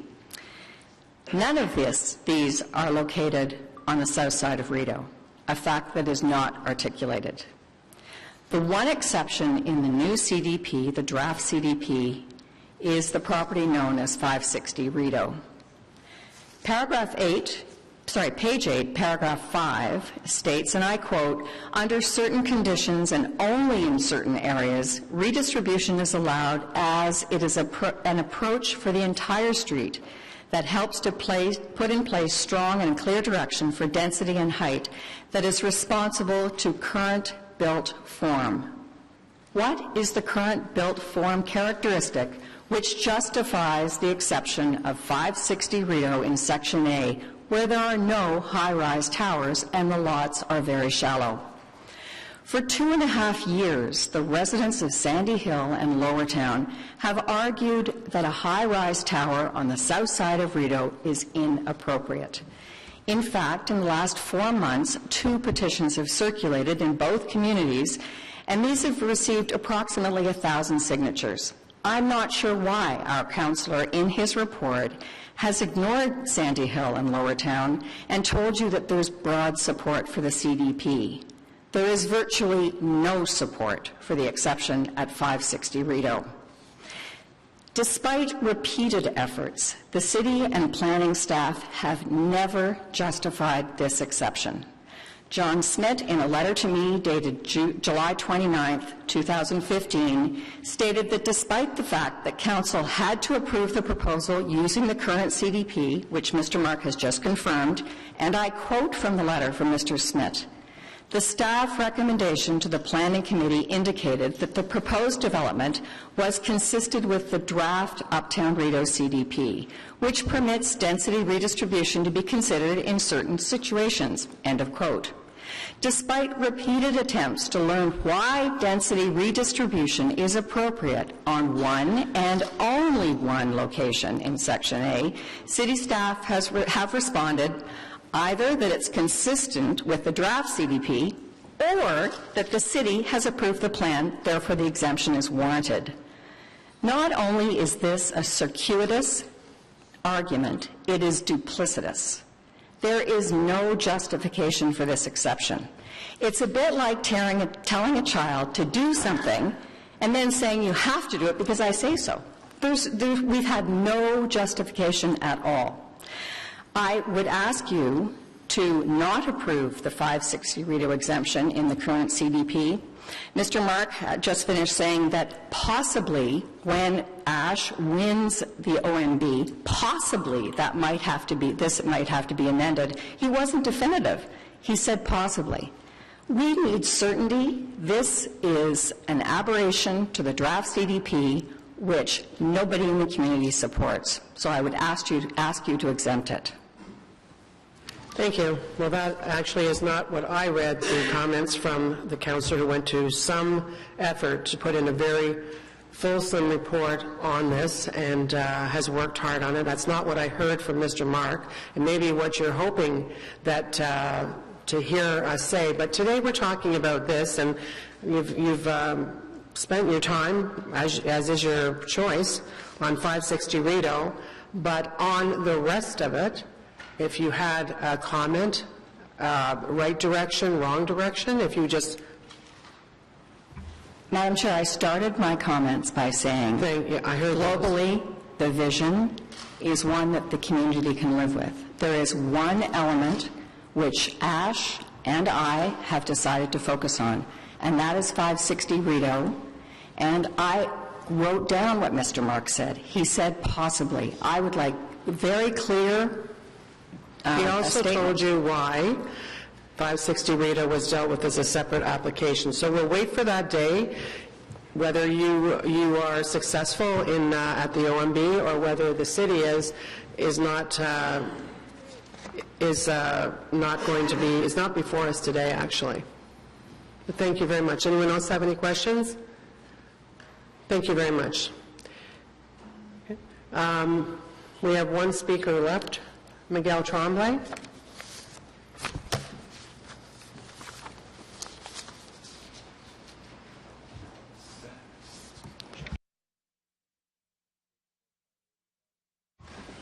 You have 5 minutes. Thank you. Good afternoon.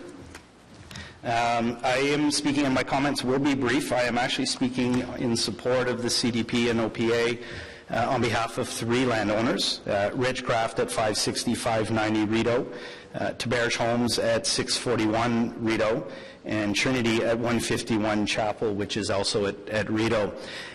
When I say that I'm speaking in support, I want to condition or choose my words in that I'm speaking to the November 2nd drafts, in that in the event that committee chooses to make motions, then our support is truly based on those previous drafts. Our support was both in terms of content and approach. This is the first CDP that I can really point to that staff encouraged property owners and myself to attend and participate in the working group. I haven't experienced that on other projects, and it was very gratifying. I will admit that some of the discussions in the working group weren't always comfortable, but they were always productive, and it provided an opportunity to share a perspective from the development and the consulting community, and for us to better appreciate some of the community preferences. So we appreciate that opportunity that we were afforded here, and we'd encourage the city to continue to do that on future CDPs. Only because there were comments raised, I'd like to respond to a few of the remarks related to 560 Rideau Street, and maybe impress upon the committee. Can I just ask you if they have to do with what we have before us today and not with what before the action Sandy Hill has brought to the OMB? I do want to validate some of the comments of the CDP. The CDP document and the secondary plan speak to a 4.25 FSI on the property. That is not changing. It's actually rooted in the board decision. So the efforts here of this CDP do not change the density. What it does provide is an opportunity to redistribute that density, and Ridgecraft is very much in favor of that approach. And I think some of the reasons why the CDP document is drafted in that way is, one, unlike the other purple areas, which are largely small lot independent owners, these lands were consolidated prior to the CDP being put forward. It meets the criteria for density distribution in terms of area. It has an opportunity to provide a POPs on 2 frontages, which is another element of your CDP document. And it already has a baseline height of 9 stories by way of the board decision. With respect to the angular plane discussion, I have always been of the opinion, and I've made myself very vocal in the working group, as I'm sure staff will roll their eyes because they've heard it on numerous occasions, but the angular plane is not the best way necessarily to achieve transition on a traditional main street. As a matter of fact, the OMB decision for the Ridgecraft property did not consider the angular plane, but rather focused on a certain distance, which in this case was a 7.5 meter deep rear yard setback. So that was the preferred way for the OMB to deal with, and that's what's in the zoning now, with the transition to the low-rise residential along Besserer. And as a matter of fact, the Ridgecraft proposal deals with that better in that the height is actually isolated to a very small portion of the site, whereas in reality, a majority of the proposed Richcraft building does comply in principle with the angular plane. So I encourage I encourage committee to thank their staff and to approve the CDP and the OPA. Thank you. Thank you. Does anyone have any questions of Mr. Tremblay? No, thank you for coming out. We have a technical amendment from Vice Chair Tierney, and it's quite long, so summarize as you will. All right, I'll skip to it. Whereas clarification is needed for one of the conditions for density redistribution, and whereas a mislabeled section of the heading needs to be corrected, be it resolved that document 3, amendment XX to the official planning to include the Uptown Rideau Street secondary plan for staff report be amended as follows. 1, be replacing the existing definition of public realm proposed in section 6 with the following.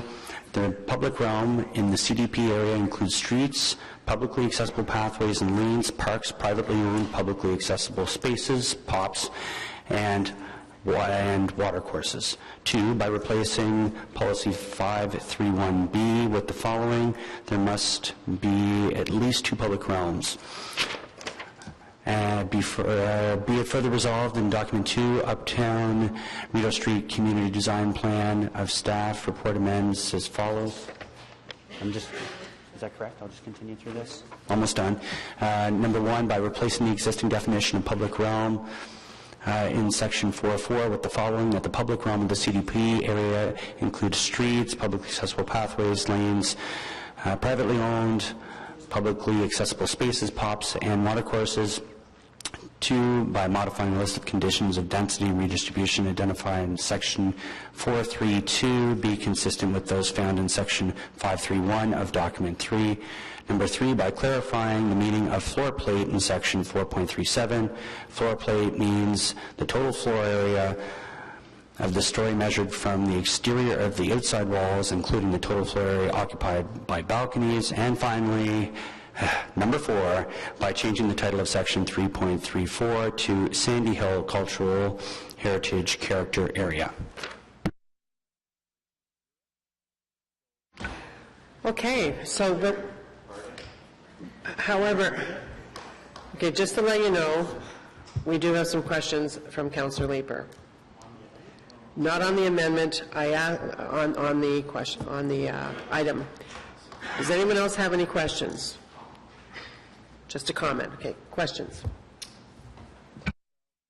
Thank you. So a few questions of staff with respect to the CDP. My biggest discomfort with the CDP here is the potential to allow 25 stories in those northern properties. I believe the 2 that are west of Frio, the 2 blocks, are outside the 800-meter transit radius, if I just eyeball the secondary plan documents. At 25 stories, what is traditional Main Street about that? Right? It strikes me that, there's a difference between an arterial Main Street, a traditional Main Street. I'm worried about diluting what we mean when we say traditional Main Street and some of the unintended consequences of that. Why are we continuing to apply a traditional Main Street designation to parcels that have, half to many, many times more height than the official plan contemplates for a traditional Main Street? I think, Madam Chair, it's really the context of Rideau Street relative to other main streets. I think Mr. Collins indicated Bank Street through Centertown also is treated differently.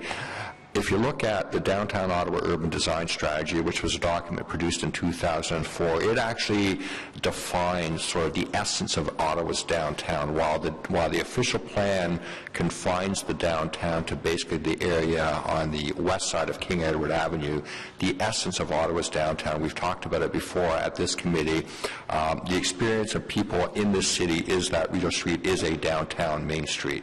And with that context and what's happening around about it, the size of the properties, which is very different than what you would find on other traditional main streets anywhere else in the city, there clearly is an opportunity for this street to evolve in a way that becomes much more of a gateway and entranceway into the downtown and the core in particular. And also along this street, as compared to other traditional main streets, we in fact have a fabric that already comprises tall buildings. Those were developed back in the 1960s, 1970s, so you have a pattern that has been established. And I think that's really where the effort in this CDP was revolving around determining a base condition which is consistent with the overall objectives for traditional Main Street in terms of overall intensity, but recognizing the unique attributes of this street, in particular the larger properties, the existing built form characteristics, the ability for some of these properties to accommodate higher heights to give it more of a presence of a downtown Main Street, and that's really where that's evolving from. I don't see this at all as setting a precedent on other traditional Main Streets, which have a very different context than Rideau Street has. You know, at some point in my community, we're going to have to look at the Westboro Community Design Plan, the secondary plan for it. It's a traditional Main Street, and I'm concerned that staff may be thinking about traditional Main Streets differently than I thought they were. Yeah, and one of the things in terms of the last OP review, and there's some language that's in OPA 150 that talks about the broader downtown. There's language in some of the secondary plans that have been done, the Preston-Carling one in particular, where we talk about the Preston-Carling area being the western gateway to the broader downtown. And I would anticipate that once we get into the next OP review process, that the understanding that's provided within our official plan in terms of what the downtown actually is will be expanded from its current confinement to the central area, the central business district, because for all intent and purpose, Sandy Hill, Centertown, the Dalhousie Ward are all parts and parcel of the downtown environment. And when we're at a city where we're approaching 1 million people, and if you look at the downtown areas as defined in other cities, it's significantly larger. And I think over time, as a city grows, the recognition of the essence of the downtown starts to expand. So that's a legitimate discussion to have, and I just wonder the degree to which it was had with the community that, you know, we are not thinking about this as being a traditional Main Street in the way you may have thought a traditional Main Street was, but you are now part of downtown, and the neighborhood is going to evolve, and it's going to grow higher, and the downtown is going to expand. It'll be an interesting discussion during the next OP review. On Beausoleil, why are we even contemplating opening up the cul-de-sac? I'm not so sure that we're contemplating it. There's a request by Trinity that some consideration be given for that. I don't know the details behind it. I know Mr. Ipasol will let one of the staff respond. Yeah, as John pointed out, as a part of the development proposal on the Trinity site at 151 Chapel, they are proposing to open the cul-de-sac. The reason why we are looking at it in this CDP is from the very beginning through public consultation, it was identified as a hot topic because as much as support as there was for the 2005 CDP document, one of its recommendations was to open the Chapel cul-de-sac. So we listened to that and we acknowledged that the consequences or ramifications for the adjacent neighborhoods were uncertain as to what impacts opening it up would have on them. So the way we've worded it in the existing CDP now is that they are to remain closed until such a time that a community traffic study can be taken to show that there will be negligible impacts on the adjacent neighborhoods. We see a lot of traffic studies, and I can guess where that one is going to go.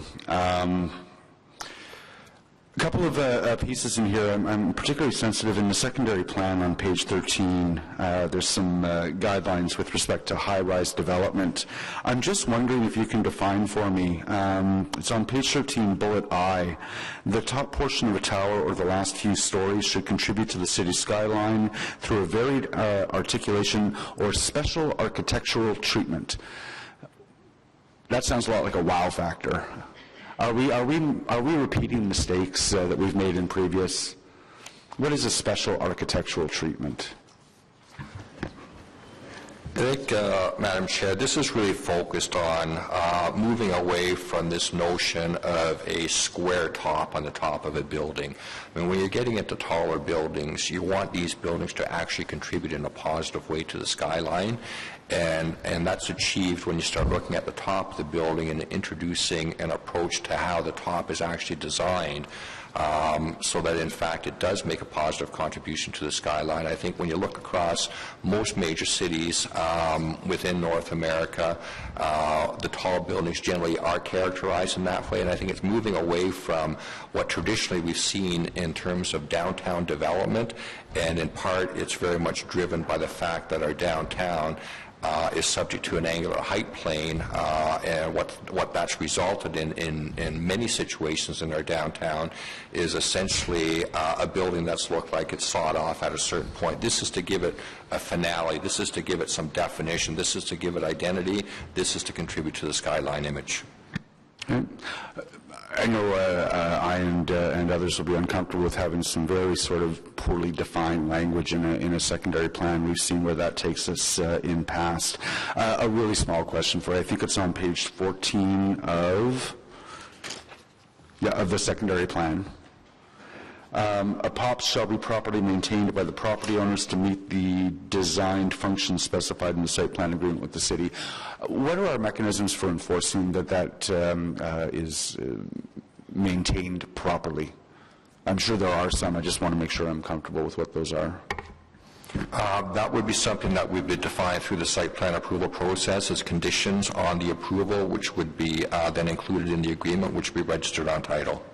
Okay, so if a property owner begins to neglect the property, what are our enforcement mechanisms? It would be a violation of the site plan agreement, so actions could be taken to follow up on enforcement. Okay. And that will transfer through, obviously, if title changes. If there's a condition like that associated with an approval, that would warrant the site plan agreement to remain registered on the property to allow that obligation to continue to be in place with an ability for enforcement over time. And do we know what properly maintained means? Is there any interpretation room there? I think it's really focused on ensuring that it is kept in a good state of repair. I mean, it is intended to be part of the broader public realm environment, so it's the overall accessibility for the general public, but generally maintained in a good state of repair. I mean, that we don't end up in situations where there's issues that are created within that space that might cause a safety concern or an overall aesthetic detraction from the overall quality of the public realm generally. Okay. I'll leave it there, Madam Chair. Thank you very much. Thank you. We have a question before going to Councillor Fleury from Councillor Kadri. Thank you very much, Madam Chair. And just coming back to an example that happened, I guess, a couple of months back on Montreal Road, where the building was identified as X stories, and then the podium underneath it was not part of that story limit. Is that the same case here? Can somebody walk in and say, you've identified 9 stories as that building height, but I want to build a 5-story podium underneath it? Is that possible during this plan? No, this is total height from grade up to the top of the building. All right. Thank you very much. Thank you, Madam Chair. Councillor Fleury? Merci, Madame la Présidente. Thank you, members of committee, for allowing me to provide some comments. I'd like to go back a couple of years when we started this. We were just completing some of the zoning for Montreal Road, the great work that Melanie and I had conducted, and we were continuing on the same corridor and going on Uptown Rideau. If you remember, there was a previous CDP that was completed in 2005 for Uptown Rideau, but we didn't explain the anomalies on the corridor. So there was 2 OMB rulings, or 2 OMB settlements on the sites, one of which you've heard earlier, the 9-story that was permitted at 560 Rideau. What I'd like to start is by thanking staff and thanking the community. This has been an 18 months process. It started off with Melanie Knight's great work and led through with Matt and Randolph, Dana, and John's work to where we're at today. these conversations are never easy, as you might imagine, in your communities, but I was very pleased at the last consultation that was held at l'École secondaire de La Salle, where community members came up to me and said, wow, this is the way the city should do consultation. On one side, we had the boards. We had a short 10-slide presentation, and then it was working tables.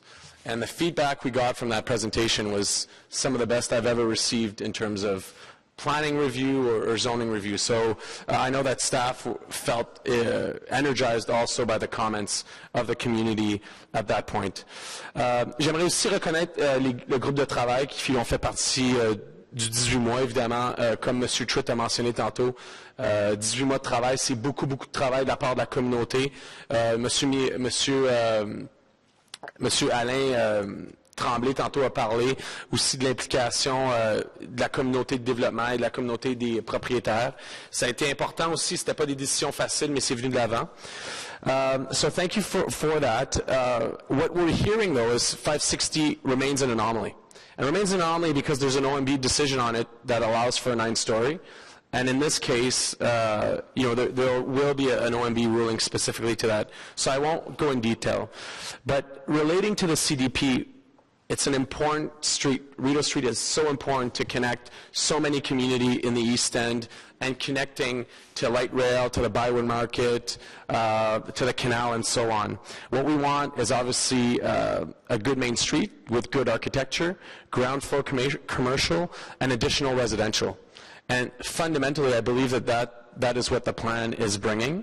The community has asked for predictability, and although we're looking at density transfers, and that's the proposal that you have in front of you, I do think that, and we've had long discussions with staff on, are we bringing predictability through density transfer discussions? And I believe that we are. I believe that the sites that were identified, how we plan to do density transfers, the requirements that are attached to the density transfer, the privately owned public spaces, some of the design features, the right-of-way, the 2 right-of-way requirements, the size of the lot. Those are all criteria that assure us that we won't see the canyon effect that so many of our community are saying west of King Edward along Rideau.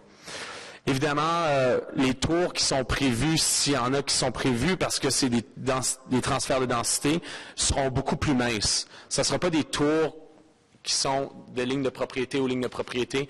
Puis ça, c'est rassurant. On ne va pas voir vraiment un corridor, un mur de bâtiment. Ça va être différentes formes, différentes couleurs, différentes opportunités qui vont être agréables le long du corridor. I'm almost done here, but some of the elements that are important that we can't oversight was the review of the heritage properties along the corridor and how that highlighted 8 properties that are going to be reviewed from our staff, additionally to what was done in this project. On a aussi eu des commentaires au sujet des voies cyclables. Vous avez entendu tantôt Beau Soleil, on a eu les voies cyclables, tout ce qui arrive avec les droits publics ou les espaces publics. Un des points importants, c'est que la communauté a pris une décision lors du redéveloppement de la rue Rideau. Les voies cyclables, c'est le long Beau Soleil, c'est le long Wilbrod Stewart. Évidemment, on aimerait ça en avoir partout, mais on a choisi les trottoirs plus larges le long de Rideau. C'est une décision que la communauté a prise à l'époque quand on a refait la rue Rideau. Puis c'est important de le mentionner, il faut être honnête dans ces discussions aussi au niveau du plan, qu'il y a des décisions qui avaient été prises lors du redéveloppement du corridor de la ville pour avoir des trottoirs beaucoup plus larges et non les voies cyclables à l'époque. Finally, on the density transfer front, what you're seeing is really an opportunity to do good designs, to have good architecture, to limit the total height, but to allow properties to take shape, to be modern, to have appropriate transition in the southern part of the zone, and really to reflect some of those goals, which are the 6 stories in most of the area and a 9-story density transfers when it's appropriate. Alors j'aimerais remercier les employés encore une fois. I want to thank the community, and I really believe that with the investments that the city's done on Rideau Street, and now with that vision that is brought, that we'll have a Rideau Street that is fully revitalized and that lives on and really contributes to both Lower Town community and Sandy Hill. Merci. Thank you very much, and thank you to everybody who has played a role in this very important project. going on for quite a long time, in fact, in some ways since the beginning of this century. So, on the technical amendment, moved by Vice Chair Tierney, is that carried? And on the item as amended? Dissent by Councillor Leeper. Thank you, everybody. Thanks for your attention today. Thank you to everyone that came out. And thank you, staff, again, on this. It's a major piece of work, and I think that today, you know, when we talk about the amount of work and the commitment of that, the 40-some meetings on this one alone, it's a great job. Thank you.